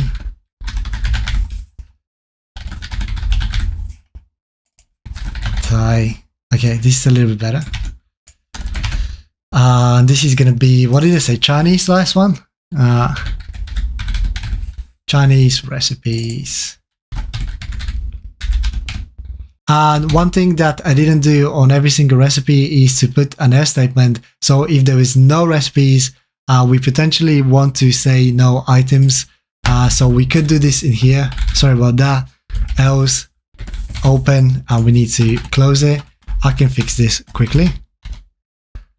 Hopefully it'll be fine. We can put a paragraph of saying no items found. That looks ugly, so let's put no items found like so. And I can possibly just replace this on every single one. Not a big deal. You don't have to have it. And there's space. And do we need the latest? Yeah. Okay, that's it. Hopefully this should all work. Okay, so we have, we didn't change the last one, which is Chinese. I got caught up. Chinese, for each Chinese, that's it. No items fine. Okay, cool. So that needs to be changed to Chinese as well. Save, and let's have a look. And Chinese recipes are working. American recipes are working. Thai recipes are working. All good.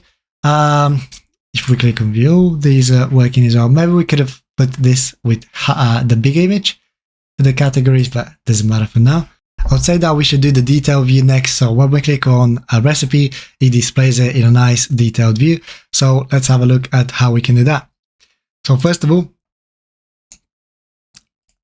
let's close some of these. Let's go back. Let's go to, let's start with the route. So maybe we can put them under a recipe page. So let's do router.get, and this is going to be recipe. Then we need to pass the ID of the recipe that we want to display, like so. I'm going to show you how this is going to work. And we need to create a controller. So this is going to be the recipe controller. What are we going to say to this? I don't know what to call it. Maybe explore recipe.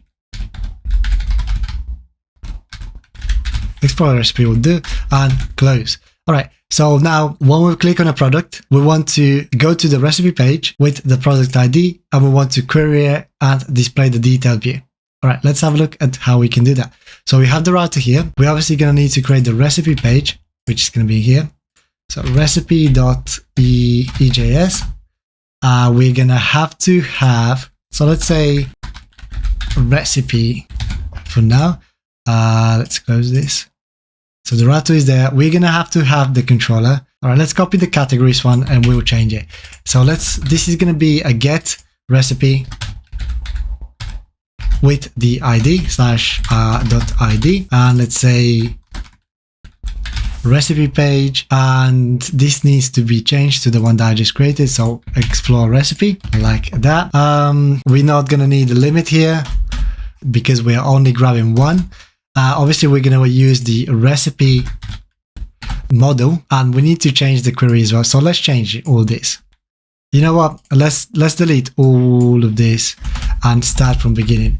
So this, first of all, explore recipe, we've changed. That's fine. So we have res.render, and we want to render the recipe page. So let's do that. Recipe. The title can be whatever you like. But for now, let's remove this as well. And now let's build it from scratch. So first of all, we need to grab the ID of each recipe. So if you remember on the home page, every single recipe has an ID. If you see at the bottom left corner. So we want to grab that ID in order to get the recipe.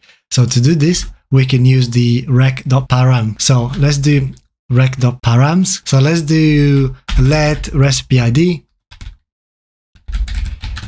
equals rec.params, and .id is to get the ID. This is the ID from here. You can call it whatever you like. That's what we do. And now we just need to do a query on the database. So we're going to do const recipe equals await, and then recipe dot find by ID this time, and then we're going to pass the ID. So we're querying the ID, and we should get one object only, and then we just need to pass the recipe in here as like that, and now we can render it.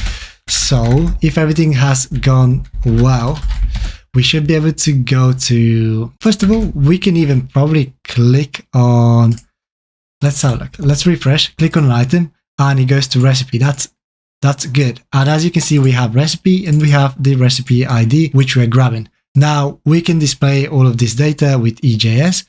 So if we go to the recipe.ejs, we might as well build the whole page. And what we can do is, let's start with EJS. So if recipe is not equals no, maybe, then we can close, or if it's not equals empty, we have to try this and then close. Okay, this is our if statement and we're closing. Everything else is going to be inside here. So if this works, we're going to say h1 works. Let's test it. And we're getting an error, and this is because I didn't open curly bracket here, and let's close it. All right, works, that's good. And now let's build our page. I'm gonna grab some breadcrumbs from, was it categories? I'm gonna grab this, paste them in here. So we have home, and maybe we can have the active one to be the recipe ID. No, sorry, that's not even linked. So that's fine. That's fine. So what I'm going to do is just put the recipe name in here, I think. So I'm going to start EJS, put dash, and then close EJS like so. And I'm going to put recipe.name like so. If we save this, refresh, as you can see, the recipe name is coming up, and we can now continue. Let's create a row for this one, div class of row like so. And inside here, we're going to create a couple of columns. So we're going to have a first column for the product image. So div with a class of co12. When we're mobile, we want it to be full width, and then we want co middle to be 4. Inside here, let's add our image. So this is going to be image source, and this is going to be equals uploads slash, and then we can grab this actually and just hopefully just change this to image, and then let's put a couple of classes to make it look nice. So we can do image dash fluid, sticky dash top. Sticky top is just nice to have, it will look cool I think. And maybe I'm gonna put style, and the style I'm gonna put top of 20, which you will see what's gonna happen. Probably do need a note. So let's put an alt tag and just put recipe.name for the alt tag. And let's put loading lazy like so, and that's it for the image. All right, for the next bit, we're gonna have kind of like the information of the recipe. So let's do another column of div with the class name of co-12 co-medium 8. And this is gonna have a row, class of row, and this is gonna have a class, another div with the class of co-12. So we're creating another column, and inside this column, I'm gonna create an h1 with the recipe name, so it's nicely displayed. Then I'm gonna create another column here, div class of co-12 medium don't really know. And if you remember earlier in this tutorial, we added Bootstrap icons. So I'm going to use one in here. So I'm going to add an icon here. So this is going to be I with a class of Bootstrap icons tag made, just to make it look nice. And I'm going to put, I'm going to put the recipe category here. I think that's going to look nice. And then we can have the instructions or description. So in this case, we're going to have div with the class name of co-12 style. I'm going to put white space, and I'm going to tell you why for this pre-line. And this is basically if we don't have white space between the lines when we insert it into the database, all of the text might be cramped. I'll show you in a second if I can find an example. And I think that's going to solve the problem. And then here, let's put like, I don't know, h4 or something.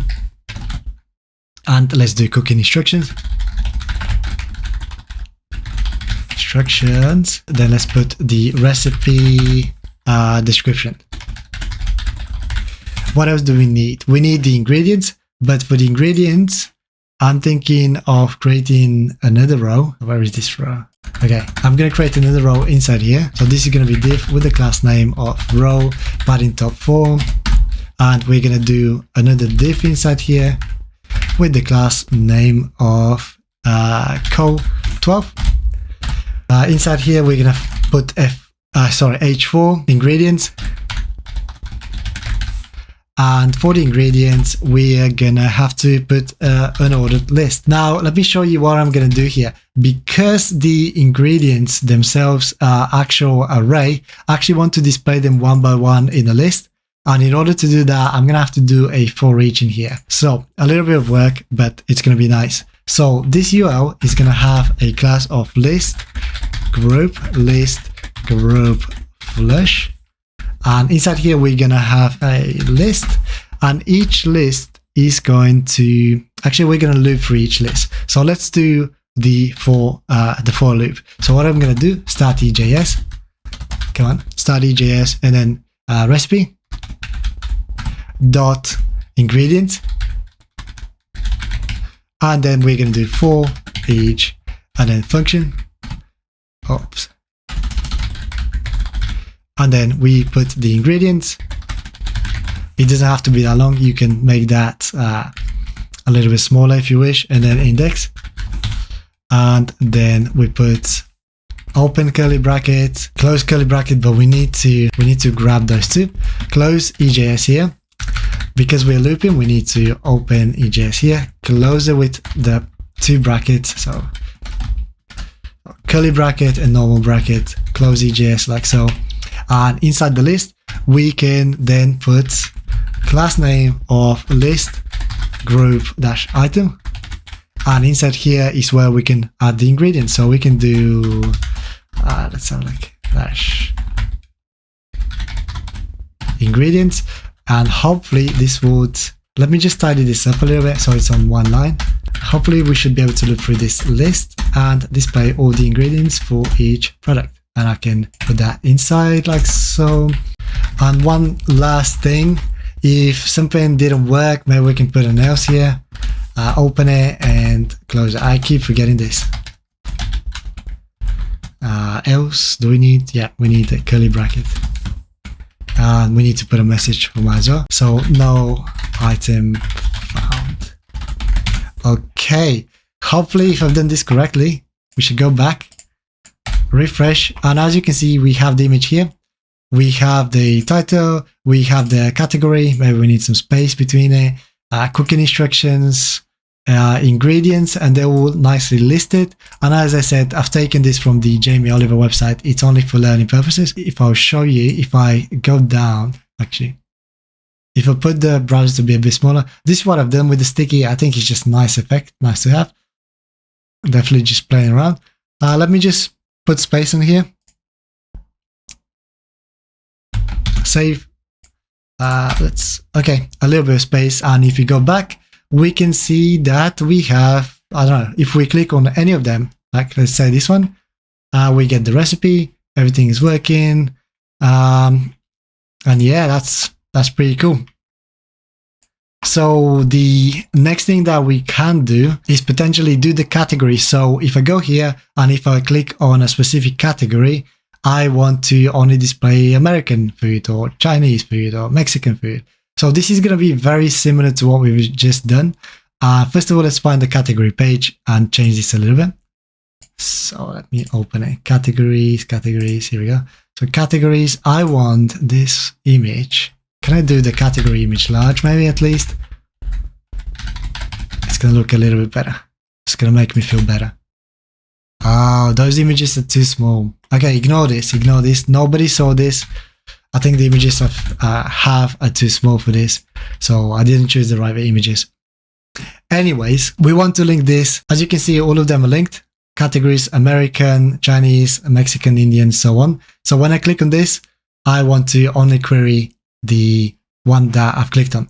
Okay, let's have a look at how we can do that. So we're going to still use the same page. And let's go to the route and let's create another category route. Shall we move it here so you can see? Let's move it. Right. Category, we're going to create another category route. This time, this is going to have an ID as well. We're going to pass an ID just like we did with the recipes. This route is going to be still get, and let's say explore category by ID maybe. By ID. I think that would work. Save this. And now let's go into controllers and create it. So I'm going to copy all of this. Or shall we copy the category one? Let's copy the category one. And maybe we can have them sitting together as well, like so. So ignore the recipe for now. Maybe. Okay. We're concentrating on this one here. Sorry about that. Categories, and then we put slash an ID just so we know.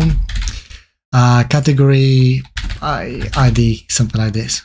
First of all, we need to change this so it's explore categories by ID. Then we need to grab the ID from the page. So to do this, let's say that we do let category ID be equals rec.params.id. So this is how we're getting the ID of the category. And now we can, let's leave the limit. I don't mind. And then let's say that we have category by ID. And this is going to be equals await category find. And we need to put another filter. So we're going to look for category. And then category ID is where we get this from the parameter. I'm losing it. And okay, we need to pass this instead now. And let's have a look at how this is going to work. Because this page already has all this. So let's have a look. Okay, so if I was to click on this, we're having category is not equals empty. Interesting. We might have to do the trick with the type of here. Because let's have a look. Yeah, we might have to do the trick with the type of because this does not exist anymore. Let me try that first of all. So we're going to do type of categories not equals undefined and categories.length bigger than 0. Then we do this. Okay, let's have a look whether this breaks again. Okay, this doesn't break, so that fixed it. And now I can do, can I do the same from the front page? I want to grab kind of like this. I'm going to grab this and see whether we can modify. So I want to display this. So what I'm going to do is do exactly the same thing here, but we're going to say, where is it? We're going to say category by this, what we're passing. So we're going to say, if type of category by ID is undefined, category by ID length is equals, is bigger than 0.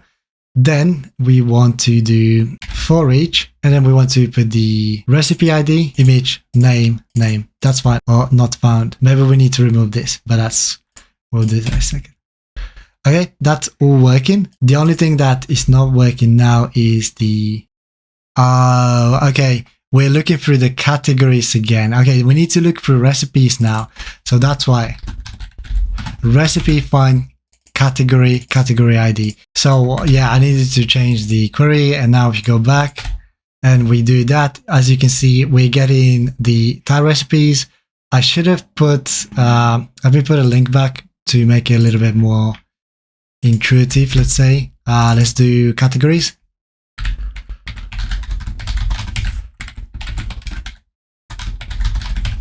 Okay, so now if I click on categories, we get the categories here. Put Chinese, we're getting a few. If I put American, we're getting the American ones, and they're all linked to the recipe with the ID. So if I click on one, we're getting that, and then if we click on that, we're getting that, and so on. So yeah, pretty cool. I think I'm going to consider this as done now. Potentially you could put the category name here instead, but that's pretty easy to do with EJS, as you already know how to do that. I'm going to leave it. And what else do we have? Everything is working here. We need to create the search. I think this is a good one actually. So let's create the search page now. Okay, and this one is going to be different to the other ones. This one is going to be post. So let's copy this, but just change it to post. And we want to post to the search page. So search like so. And we can do, for the search, should we just do search recipe? Search recipe like so. And that's it. I think post. Okay, so we need to go to recipe controller and make one. Let's tidy all this up. Beautiful. We need it around here. So I'm gonna copy this, paste it. This is gonna be post, and this is gonna be search, and this is gonna be search, and we need to create the search page as well. But before that, I'm gonna grab this and just render it. So I'm gonna do res.render in here, and I'm gonna render. What do we do? Let's remove this and let's just do search, and let's do search is the page that we want to render, and this is the controller. Okay, that's it. So now if we create a search page, let's do that.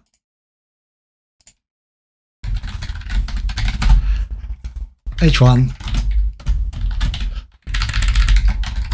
search. All right, let's see if this works first of all. If I post on this, we're going to search, and the reason this is working is because if we go to the main layout, in the header, if you remember, we had the form here.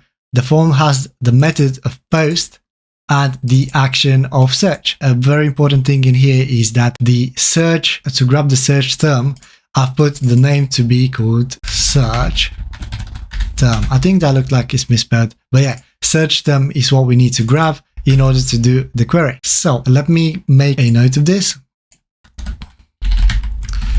And we can do the query now actually, and then build the page. Let's start by doing the same as always. Try catch. For the catch, I'm just going to copy this bit here. And now let's do, first of all, let's get the phrase. So this is what we need to get. So this time might be a little bit different. So let search term be equals rec.body. We're going to use this time because it's coming from a form, and then we're going to put search term. That's how we get the search term. Now, if you wanted to do the query, it's actually fairly simple. We're going to do let recipe equals await, and then we're going to do recipe, the recipe object, then find, and then we want to find. Now, this is a little bit tricky here.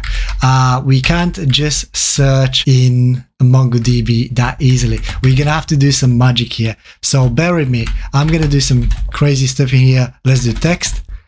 And then we're going to have another filter in here, which is going to be search, and then search term. And then we're going to put the diacritic sensitivity to true. So diacritic sensitivity true. Okay, bear with me here. Otherwise, we can't just do a normal query like this. We need to do it this way. And also we need to go back to the models, recipe model in particular, and we need to say in which fields do we want to search from. So if you go back to MongoDB, as you can see, there is a lot of fields in here. So we can't just, well, we could just put a wildcard and search in all of them. But in this example, I want to show you how we can search maybe keywords from the name and let's say the description maybe. So let's do that. In order to do that, we need to index them. So we're gonna have to go back to the recipe model, and inside here, we're gonna have to use the schema that we created, recipe schema, and do a little index. So the index, and then inside here, we can pass the fields that we want to index, which are name. And we need to just put this as text, like so, and we need to pass the description in this case. So description, and then we put this as text. Okie dokie. That's it. Hopefully that should work. And one more thing, if you want to do the wildcard, I haven't tested it yet, but you could do potentially wildcard indexing. You could potentially do the same thing, recipe.index. But instead, you could do, I think it's going to be a $, in double quotes, $, and then it's going to be text. I haven't tried this yet, but I think this is how it's going to work. I'm going to leave it here for you to try if you wish. And that's it. So let's have a look whether this is going to work. What we can do, just for a quick example, instead of rendering things, let's just do res.json. And we're going to render the recipe just to see what we get. Okay. So if I refresh, maybe we want to get salad. Let's put salad. And if I search, you will see that we're getting only one result. And it's the Thai chicken inspired French salad. Okay, this seems to be working, so we can definitely render that now. To do this, let's do what we always do. Do I not have res render? Oh, here it is. Okay, we need to move this inside here. So res.render search, title, do whatever you like, and we just pass the recipe in here with the dot recipe. All right, I'm gonna render this. All right, we can render this. We can go to the search page and build one super quickly now. So I'm going to go here and let's start with an H1. You know what? I think we can copy most of it from the home page. Let's have a look. So maybe we can copy this. I think that we can do. Yeah, let's copy this from the home page and let's just do it in here. So we'll change everything. So this needs to have a class name of padding bottom to v4, search result, and then inside here, that's absolutely fine. We just need to change this to recipe, and obviously we need to change the for each loop, which is fine. That's fine now. I think that should be okay. Okay, if we refresh, you see that we're getting the recipes nicely displayed, and if I was to click on one, we're getting the recipes, which is good. Let me search for one more. What else do we have? Curry. Let's search for curry. We're getting only 2 curries here, Thai red chicken soup and Thai green curry. So if I click on one, we're getting everything working. And now I think we're almost getting there. Submit recipe. And I think now we're almost getting there. I think I can show you how to, I've already kind of showed you how to do the latest query for this, but if you wish, we can do it. All right, let's do the explore latest, show random, and then we can do the form at the end. So to do the explore latest, I've done this link as explore-latest. So we're gonna have to do this, what is it called? Route. There we go. So this is gonna be a get route. So I'm gonna copy one of them and I'm gonna put it here. So this is gonna be explore latest. And maybe we can just do explore latest like so and put them all together. Obviously we need the page as well. So let's do, we could duplicate the search maybe. Let's do explore latest.ejs. Explore latest. Oh, we've got so many open now. Okay, sorry about that. Let's close everything. We're gonna need this anyway. So explore latest is get. We're gonna need to, let's grab this one. So we're gonna do explore latest. This is gonna be get explore latest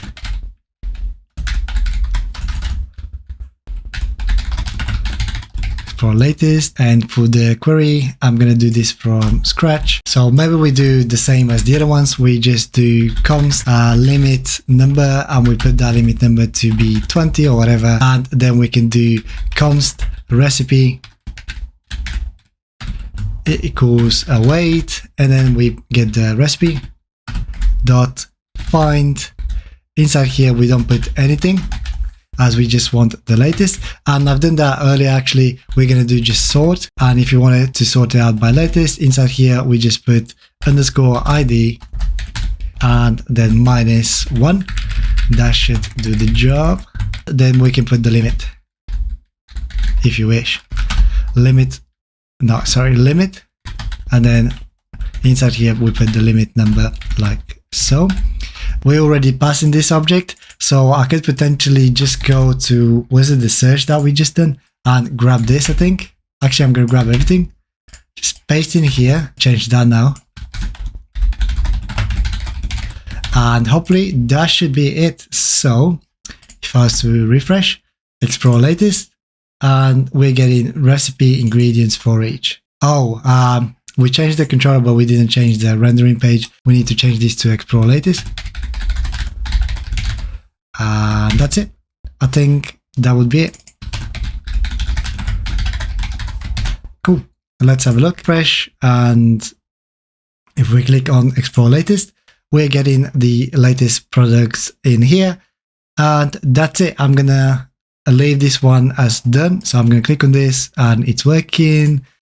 All right, let's now do the show random. And I'm actually just going to show you how to do it, but you can figure out how you want to display. I'm just going to show you the query and maybe we can just display the data. So just to speed up the process. And so the button was called random-recipe. Okay, so we need to create that. If you go to the route, then inside here, we can do random recipe. I mean, ideally, I want it to be the same, explore random. So I'm going to go back to, is it the home page? I think it is. And just change it to explore random, just so it's the same. And when we hit that URL, we want to explore random recipe. Okay, let's do the controller, and I'm not going to do the page as you already know how to display that. All right, let's do it in here. So I'm going to grab all this and I'm going to put that in here, explore random as JSON. So I'm going to remove this. I'm going to remove this as well. Okay, let's start from beginning. So if we hit that URL, I just want to show a random recipe. To do this, we are first going to need to count the actual document. How many documents do we have? So to do this, let's do let's count equals await recipe dot find, and then we need to find the count of the document. And now we can use this to make a random number out of it. So let random equals math.floor, and then inside here we can do math.random, and then we can do times the count that we're getting from here. And we close. And the last thing that we need to do is query. So let recipe, I'm going to use the same name object here. Actually, it doesn't really matter that much. Recipe, as I'm going to display as JSON, and then await, and then we can do recipe dot find one this time, just one we need to find, and then we can skip to the random number that we just generated and execute this like so. And I'm going to display this as JSON to speed up the process, as you already know how to render stuff. JSON, and we put the recipe. I mean, I could do a different page for it. I could do it. Okay, let's do that. Let's see if it works first of all. Okay, refreshed. If I put show random, as you can see, we have crab cakes. If I refresh, we have another product, so it's all random. If you wanted to display this, to be completely honest, we're gonna have to create a new page to do that.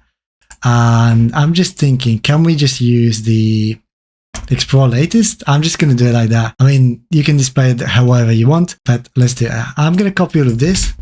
I'm going to create another page and I'm going to call it explore random.js. That's fine. Explore random. Now we just need to render this page. So we're going to go back to the controller, and instead of rest.json, we just need to rest.render and then random. Hopefully this should display a random recipe. And no, it's not. Recipe for each recipe. Yeah, we can't use for each in this situation because we only have one result. I don't think that we can use for each in here. So that's maybe that was a good exercise. So let's have a look. If I refresh, here it is. And I probably wouldn't display it like this. I'll probably display the whole information somehow. But here it is. It's a random one. And if I refresh, another random one appears. I don't want to waste too much time on this because you can style it the way you like. And that's it. So this is the random one. And now finally, we can maybe concentrate on doing the actual submit form for the recipes. All right, this is going to be a big one doing the form. So let's get going. So where is the form? Submit button. So we have submit recipe and we have submit recipe links. So we need to create this page first of all. So let's go ahead and do that. So I'm going to do another router here. It's going to be submit recipe. And the controller for this one is going to be submit recipe, and that's going to be submit recipe. So now we need to create this submit recipe page, and let's do it in here.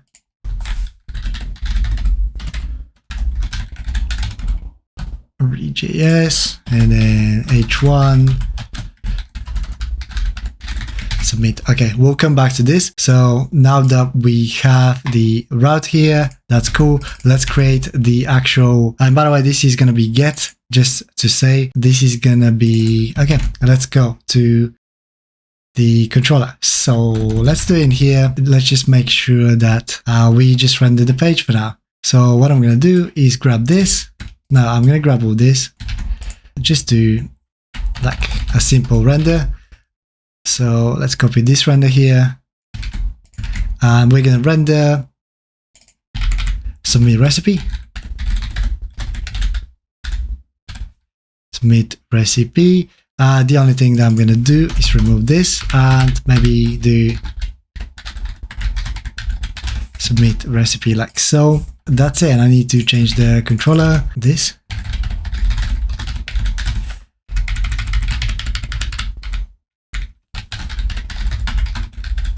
Cool. All right. Hopefully the page should be working now. So if I go back, refresh, submit recipe, we have the submit page, and now we can start building our form. This is going to be a big one. So, okay, hopefully it won't take too long. Let's go into it. Let's close everything else that we don't need, and let's just concentrate on this. First of all, let's do a little bit of a title for this one. So let's do a div of class of px for py5 my 5 text center.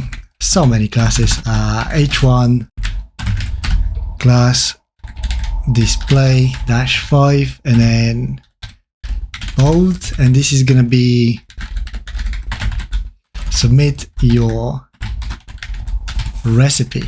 Inside here we're gonna have another div with the class of co-large6 mx auto, and inside here we're gonna have a text. So this is gonna be with the class name of lead, and I'm gonna copy some text, copy, paste, and that's it. So this is all nice. Now it's the form. Okay, for the form, let's create a div with the class name of row and justify content center.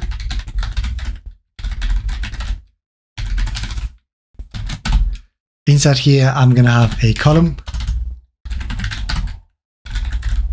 of 8.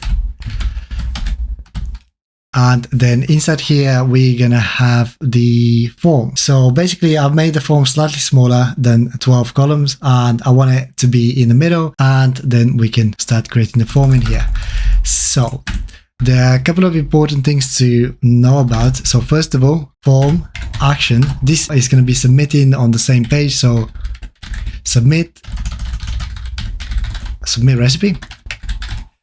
One important thing that we need to make sure that we put is the enc type to be equals multi-part from data, and this is because we're going to be submitting an image as well. And very important, the method needs to be set to post. Okay, now that we have the form, we can start adding some fields. Hopefully once we do one, we're going to be able to duplicate them and speed up the process. So let's create a row first of all. So div with the class name of row and gap 3 if that works. And then inside here, I'm going to create a div class of col12.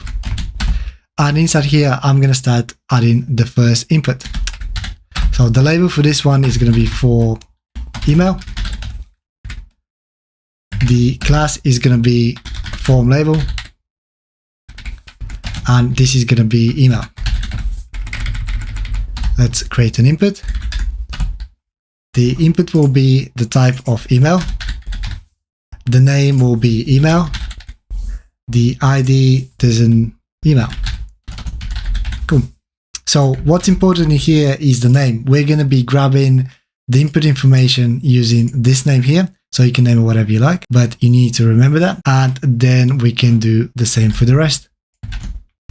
So I'm going to do name and then recipe name. And then I'm just going to put name everywhere, except this type needs to be text. And we're done. The next one would be the description. So let's add that.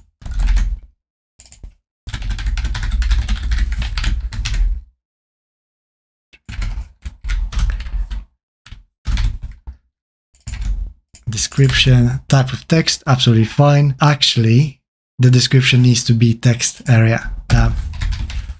Okay, text area, name, description, ID description, calls 30 rows. Let's go for 4 and remove this because we're going to be adding a bit more for the description. That's why. Now let's copy this for the next one, which is the ingredients. And then for this, maybe we can do a little example, BR, and we can do small example. I don't know, ice 2. I don't know. Let's just put ice. Then we're going to have the input, which will be called ingredient with small I. It's going to have the ID of ingredients. Actually, we're going to remove this because I'm going to show you something in a second. What we want to do for the ingredients, we actually want to be able to duplicate this input so we can add more ingredients such as sugar, water, eggs, whatever, you know. So we want to be able to duplicate this. We might have to do a little bit more work on this, but let me add a button. It's going to be an ugly one, but who cares for now. Div class of col12 for the button. And then let's do a Bootstrap button. So button, we're going to do type of button. Then we're going to do class name of btn outline, and then primary. And then we might have to add an ID for this, just so when we press it, we can duplicate this here. And we're going to have to do this on the front end with JavaScript. So let's call this one add ingredients btn, and I'm going to put plus ingredient 1. Okay. All right. We might have to wrap this in a div so we can easily grab it and duplicate it. So what I'm going to do is let's put a div here with the class name of ingredient list. Okay. Let's wrap everything in here. And I'm going to put one more div with the class name of ingredient div. And maybe when we add ingredients, we might want to have, when we duplicate this, sorry, we might want to have margin bottom a little bit. So I'll put 1. The next bit that we're going to do is the categories. So let's create another column here. So div with the class name of col-12. This one is going to be different. This one is going to be a select menu. So let's do a label for category.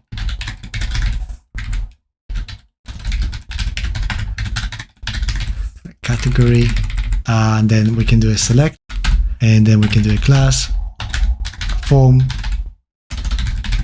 select, form control. The name is going to be category. Area label is going to be category, like so. Then inside the select, obviously we're going to have to put some options. This one is going to be the selected one, and I'm just going to put select category. And then let's put some options. So this one is going to be with the value of type. If you remember when we did our recipe here, we put this as enum, which means that we can only have those categories here. If you try to insert anything else rather than them, it's not going to work. It's going to say an error. It's going to give you an error. So just have that in mind, and that's why we've put it in here. Otherwise, this could be hacked. I can always change this with HTML, but we have the enum set in here, so technically we can't hack it. So even if you change the HTML, you won't be able to submit. This is what I'm saying. And then we're going to have Thai, and then we're going to have how many more? 1, 2, 3, 4, I think. So this one is going to be American. This one is going to be Chinese. This one is going to be Mexican. And this one is going to be Indian. Cool. That's then for the options. What else do we have? We have select image. This is going to be slightly different as well. So let's create another div with a class of co-12. And this is going to be a label for image, product image, and then this is going to be an input, but slightly different input. This is going to be type of file, and this one is going to have the class of form control, and it's going to have the name of image, and we're going to have accept. And here we can put what we want to accept. I'm going to say I want to accept all images, but you can specify whether you want to accept only JPEGs or PNGs or whatever. So I'm going to say accept all. And last, we're going to create a button. So div with a class of co12. And I'm going to do a button with the type of submit. And then this is going to have the class of btn primary. And I'm going to say submit recipe. Like so. Let me just double check something. Text area. I didn't add the class to text area. This is what I wanted to check. So class, it's going to be form control, I think. Cool. That's it. So we have pretty much everything that we need here. Let me have a look. All right. So if I refresh, we have some things are not working. I think I've missed the classes maybe on them. So let me have a look super quickly. Sorry about that. It's probably the form control class. So if I go to the top, input, yeah, okay.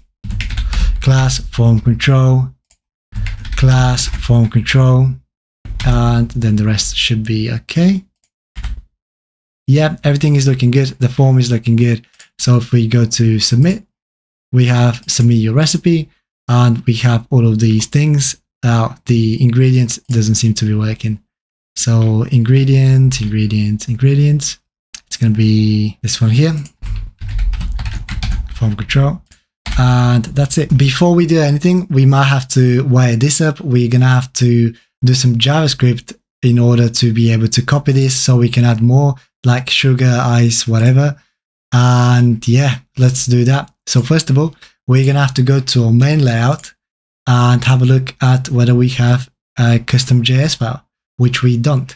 So if I do view web, I'm going to put a custom JavaScript in here. So I'm going to do a script with the source, and the source will be slash .js, which is going to be our public folder. And inside here, I'm going to put a script. So this is going to be script.js.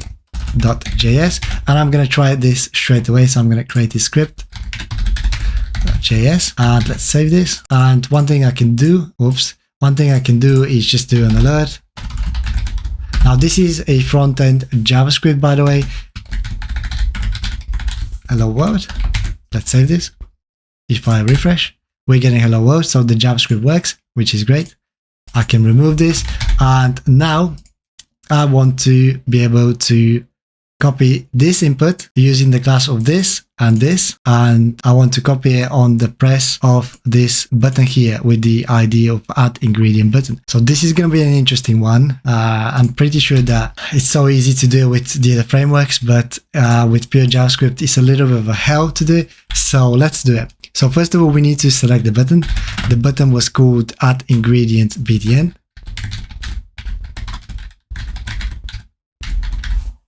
It's here, add ingredients btn. I can even copy if you wish. Don't need that. So add ingredient btn is equals document dot get element by ID, and the ID is add ingredient button. And now I need to grab the ingredient list. So this is going to be add ingredient, this one here, sorry, ingredient list. So let's do let ingredient list is equals document dot query selector. Because this is a, what is it called, a class name, I'm gonna have to do it with a query selector. Now I'm gonna have to grab the div as well in here. So let's do let ingredient div equals document. I wish Bootstrap had this option, but probably does. I just don't know about it. So document query selector all, and I'm gonna grab the first ingredient div object by doing this. It's gonna make sense in a second. So what I have to do now is do the on-click event listener, and I can do it on this button. So if we do add ingredient button and then add event listener, this is gonna be a click. This is gonna function, and then inside here we're gonna do some magic. First of all, we need to clone this ingredient div. So to do this, let's do let new ingredients equals ingredient div dot clone node is the one I need, and then that should be set to true. And then we need to grab the input, and the reason I'm grabbing the input is just in case if there was a value in the input and you decided to add more values, you don't want to copy what's inside the input. So I'm going to do let input equals new ingredients dot get element by, sorry, this one is going to be get element by tag name, and I want to get the input, and I want to get the first one. Right, now I want to reset this value. So input dot value is equals nothing. And then lastly, I want to append these to the ingredient list. So I can do ingredient list dot append child, and I want to append the new ingredient.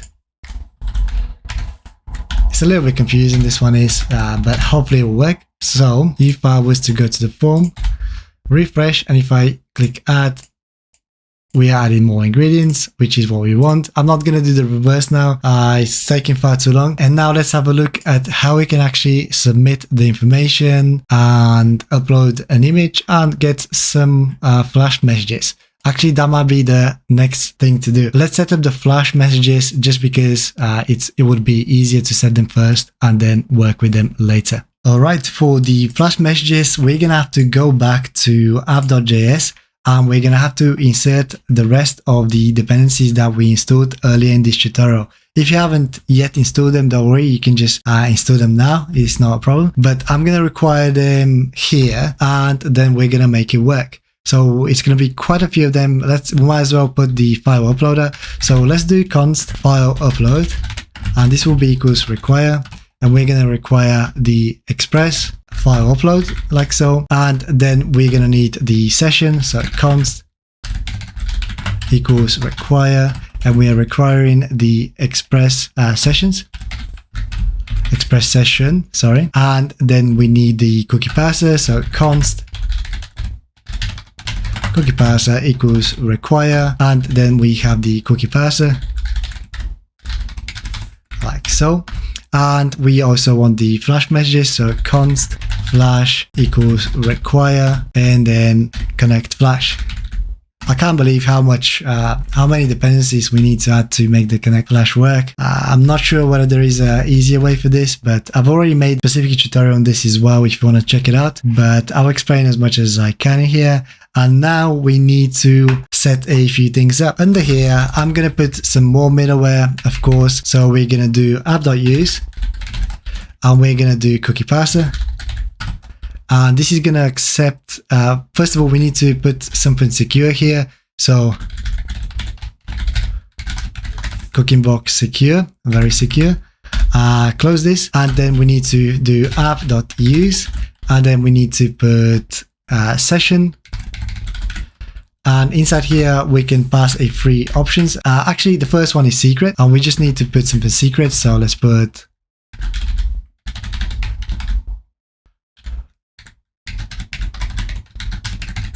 secret session, and save initialized, we need to put as true.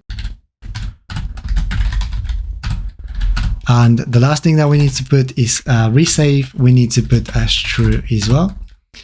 And we also need to do app.use flash like so, and file uploader, app.use file uploader. File upload. Okay, that's it. I think that's it. That's all we need. Let me close this. Save, and now we should be able to use the flash messages and the file uploader. First of all, let me create the submit page. So the submit route, sorry. So if we go, I'm going to remove this now. I'm going to remove this now. And if we go to the, let me see, server route. Okay, we need another route for posting the data. So this is get, but we need one more to post. So I'm gonna do router post. We're posting on the same page submit recipe, but we do need to change the controller. So submit recipe, I don't like how both, okay, maybe we can do on post. I think that's descriptive enough. And now we need to create this. So we're going to go to controllers, and just underneath here is where I'm going to create it. So I'm going to copy this, and I'm going to start with post, submit recipe. Yeah, that's correct. I'm going to change the export here to submit recipe on post. We do not want to render here because this is on post. We probably want to redirect instead. Redirect, and we can't pass anything else in here now. That's why we're going to use the flash messages, and that's it. I think this should do the job. Save everything. We can remove this, and let me try to post something. Okay, so I'm refreshing. It's all good. I click post, and we're getting submit recipe cannot post. Okay, redirect. Actually, I need to put the page. I need to put a slash here. So that's probably the reason, I hope. So if I refresh, and for some reason this doesn't seem to be working now, which is very strange. And I believe that I've made a little mistake here, and it's this file upload needs to be like that. Hopefully this will fix it. I hope so. Yeah, okay. A tiny little mistake, but it breaks the whole application. So if I was to go back to submit recipe and we submit, as you can see, it refreshed and nothing happened. So the submit is now working. That's all we need. We just need to press redirect. And now we can actually start looking into the flash messages, which I think is probably best to set up now. So let me show you how they work. For example, we usually pass objects in here, and if they are not undefined, bad things happen. We need to check and all that. But okay. So let me show you how we can do the flash messages. So I'm going to try to explain as much as I can here. I have made videos on this before, but let me show you. So first of all, I'm going to set an object. So maybe we can call it info errors object, info errors object like so. And this is going to hold all the errors that we want to display to the user. So what we can do, and to use flash messages, we can do rec.flash, and then we can give it a name. So info errors is what I want. So this is going to be for the errors, but I want one more for the success messages. And this could be info submit object. And this could be rec.flash and then info maybe submit. And in order to be able to pass this to the actual page, we're going to have to just pass them one by one here. So we can do info errors object and info submit object just like so. Now, obviously they are empty at the moment, but what we can do for now is if we submit something, maybe we can try the info submit, the successful message. And to do this, to be able to use the flash message, what we have to do is inside here on post. So we're gonna go here and we're gonna do rec.flash message like this, like rec.flash, and then we're gonna put the message that we want to flash. So this is gonna be the info submit message. And then in here, we can pass whatever we like, an object or even a string. So I'm going to write something quickly. Recipe has been added like so, and I'm going to leave it. Obviously, we're going to use the other one as well when we have an error. So let me show you how we can do this. First of all, if we go to Bootstrap, and if we go to messages, maybe, alert, I want one of them basically. So I want this one and this one here. So this is the success I want. I'm going to grab that. I'm going to pull that on the page here at the top, maybe around, maybe around here in the middle. So this is going to be the success message. And what we can do is check for that. So as we are passing this info submit object, I can grab it and I can do with EJS, I can do if info submit object is not equals empty, then we need to open like so and close EJS in here.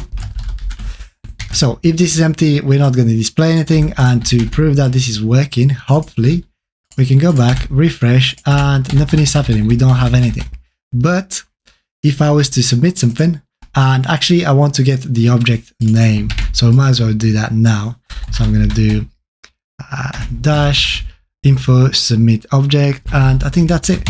So hopefully we should be able to get recipe has been added. Let's have a look. I'm going to go back, refresh, and then submit. As you can see, recipe has been added. I definitely want it inside here, so let's fix that. Maybe I can just do it inside here, and I can do as a call 8. So let's do alert. Actually, let's just do call 8. I think that would fix it. Make it nice. Okay, and now if we go back, refresh, it's gone. If I submit, recipe has been added. And now let's have a look at how we can wire the form and how we can display some errors. And that will be the last bit of the tutorial. So first of all, let's do it with dummy data. I always try to do it dummy data first of all. And on submit, so this is on submit. So this is where we're gonna be doing the submission. And let's do the usual. So we're gonna do try catch. And if we are successful, we want to say yes, we've added something with the flash message. But if it's not, then we can flash the error. So what I'm going to do is I'm going to grab this and I'm going to do rec.flash, grab the error one, and we can pass the error object in here like so.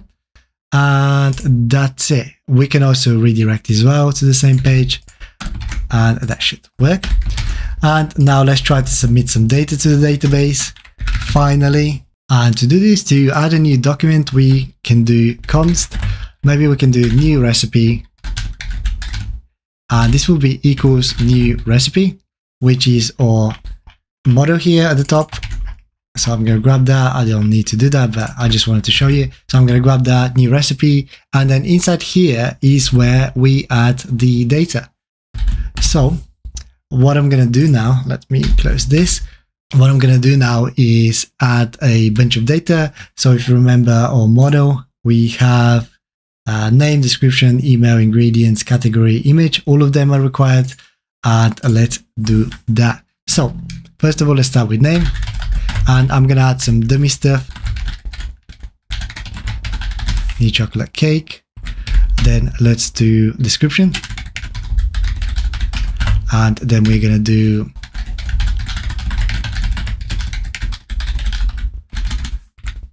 then we can do email. For the email, we're going to do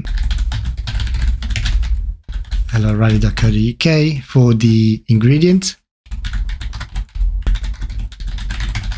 we're going to do water.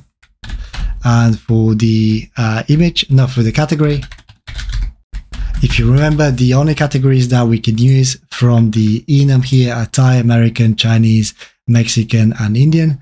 So I'm going to do Mexican. And then let's do image. And image, I'm just going to pass an image that is already in the uploads folder. Let's have a look if we have any. Do I have any? Okay, I'm going to grab this one here. So let's grab the name.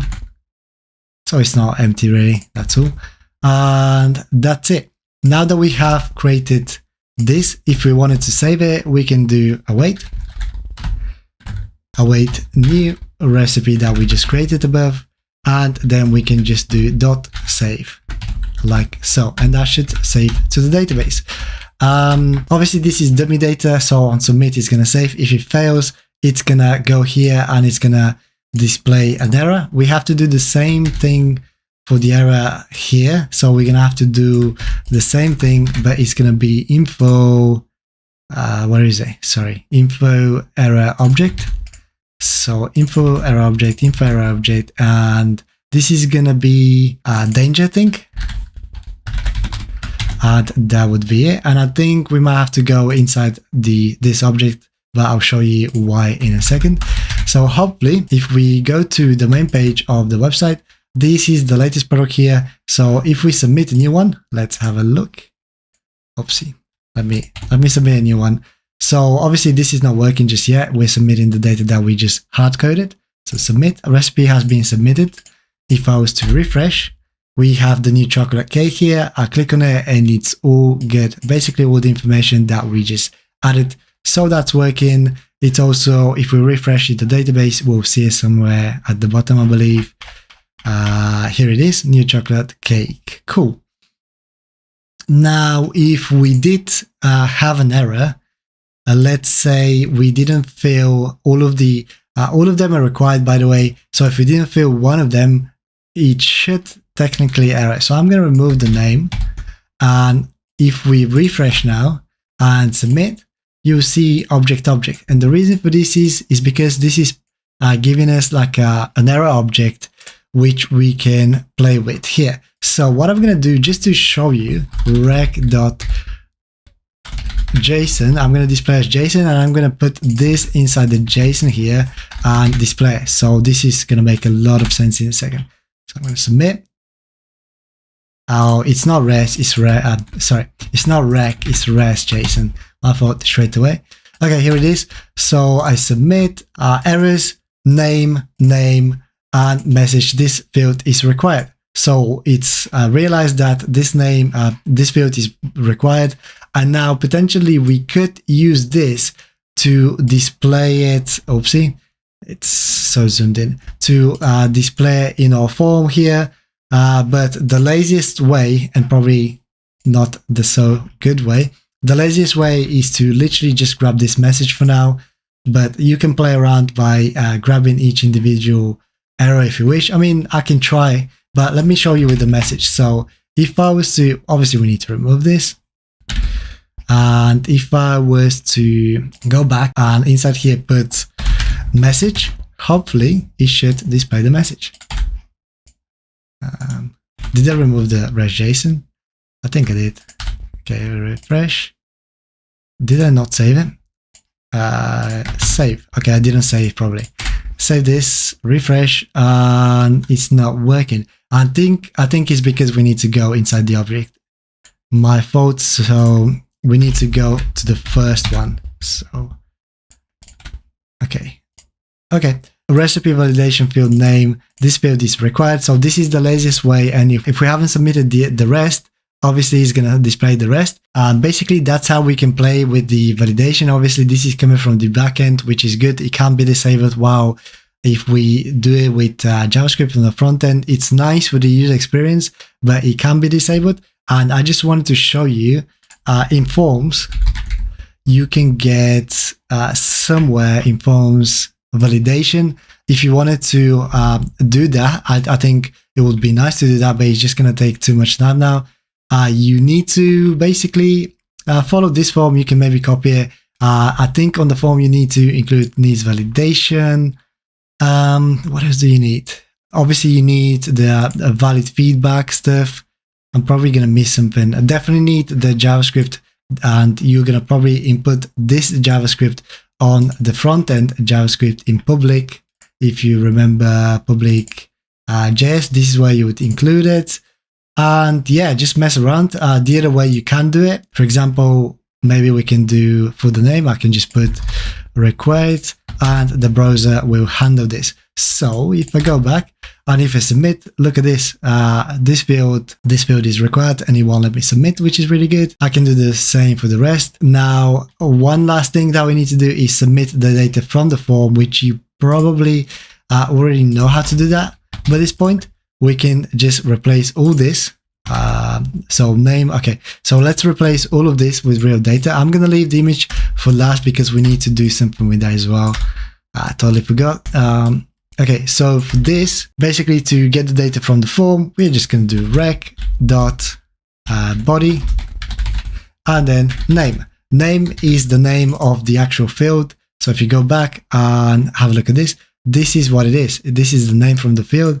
Then we have description here, we have ingredients and so on. So that's why we're doing that. Make sure you put comma, and I'm just gonna copy this now and just, you know what, I'm gonna paste it everywhere and hopefully change it. Okay, we don't want the name everywhere. So I'm gonna put description here, email here, ingredients here, category here. And for the image, let's leave it for last. Everything else is looking cool. So hopefully if we refresh this and input something, so hello ready, new recipe from form, and then we can just do description. We need some ice, we need some water, and we need some sugar. Okay, category, let's put it as Thai. Image, we're not going to do now. Submit. Recipe has been added. If we go back to the front page, you will see new recipe from form that we just added. Obviously, it's using the same image. I added ice, water, and sugar. All looking good. And now let's quickly build a form because it's quickly build the form now. Sorry, the upload image. I'm going to quickly build that now as well. I do have a detailed video on this, but let's just build it inside here super quickly. It's not going to be reusable or anything like that. Let image upload file, and this is actually from the official documentation on the express file uploader. And let me close all this. Okay, so let image upload file, let upload path. We're gonna put the path as well. Let new image name, and now we're gonna check. So if rec.files or object.keys rec.files, it'll make sense in a second, and then we need to check for the length equals 0. Then this is gonna fail. It's gonna say that no files were uploaded. So we can maybe console log something, log, and we can just say no files were uploaded. Else, oops, let's close this, and else we can do we need to get the name of the input. So image upload file is going to be equals rec.files, and then this is going to be equals image, I think. I can't remember what is image now. Excuse me. Submit, and it's image. Yeah. Okay.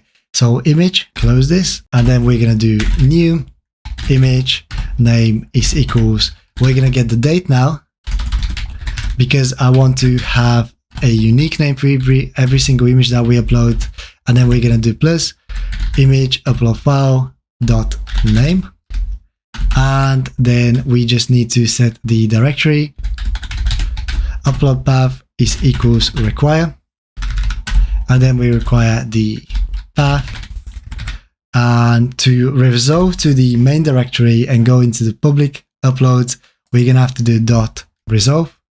And then we're going to do plus slash public, and then slash uploads, and then slash plus the new image name that we just created. And the last thing that we need to do is write the file. So image upload file dot mv upload to the upload path that we just put, and this is going to be a function, and this is going to have an error. And if we do have an error, we can just check if error and then return,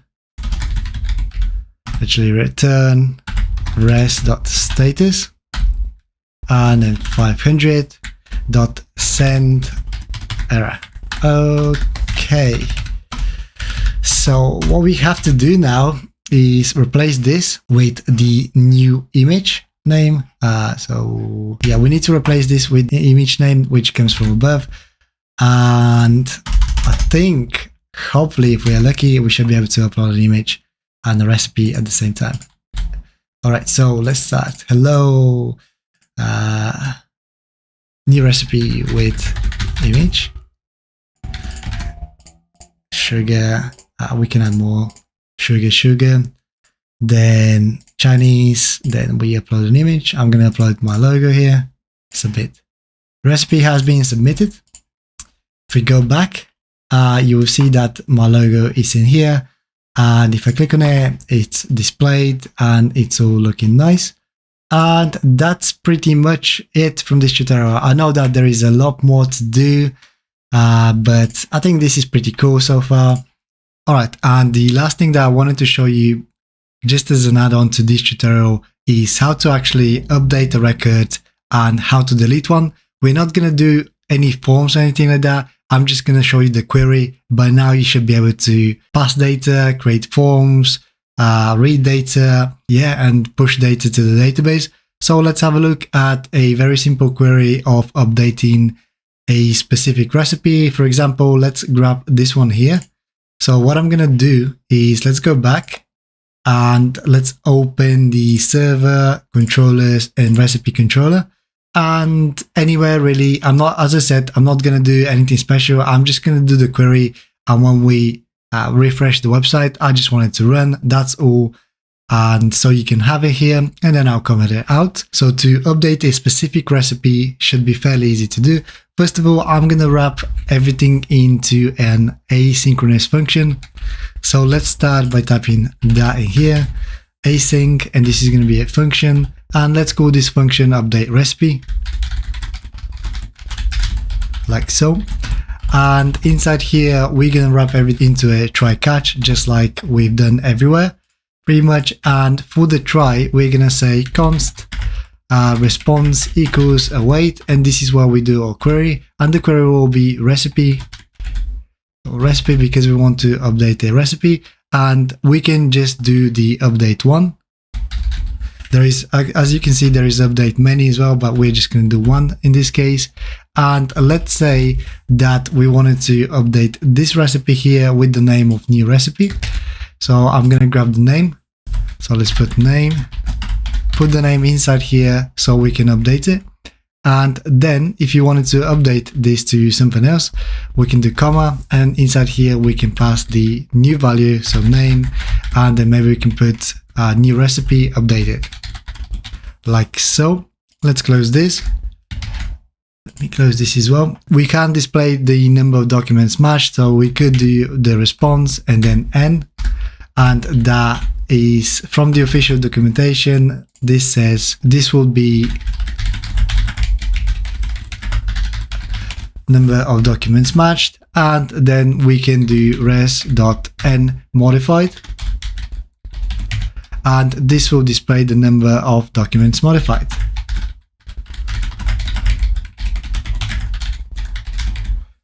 Okay, I'm not going to do anything else here. For the error, we could just console log something. Let's just console log the error, and that's it.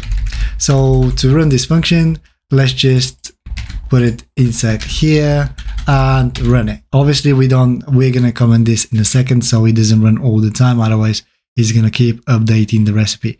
All right, technically speaking, if I was to refresh now, you will see that we're getting new recipe updated, and this is how easy it is to update a record. And the last thing that I want to show you, I'm going to leave this for you just so you have the query here, but obviously this needs to be commented out. And the last one that I want to do, delete recipe. And this is going to be exactly the same. I'm just going to remove all this. So we're going to do const res. And in fact, we don't even need this. So let's remove this. So I'm going to do await recipe, and instead of update one, we're going to do delete one. As you saw, you can delete many as well. And the one that we want to delete is the new recipe updated. So I'm going to remove all this, remove all this. And so here it is. So await recipe, delete one, with the name of new recipe updated, delete recipe. We need to run this function this time, and that should delete the recipe. So if I go to the front page, you will see that the recipe is now gone, and maybe we can delete this one as well. So let me see, new recipe from form. Let's delete this one as well. Save, refresh, and it's gone. So that's how you delete recipes, update recipes, add recipes, and that's pretty much it. I'm going to comment this out as well. So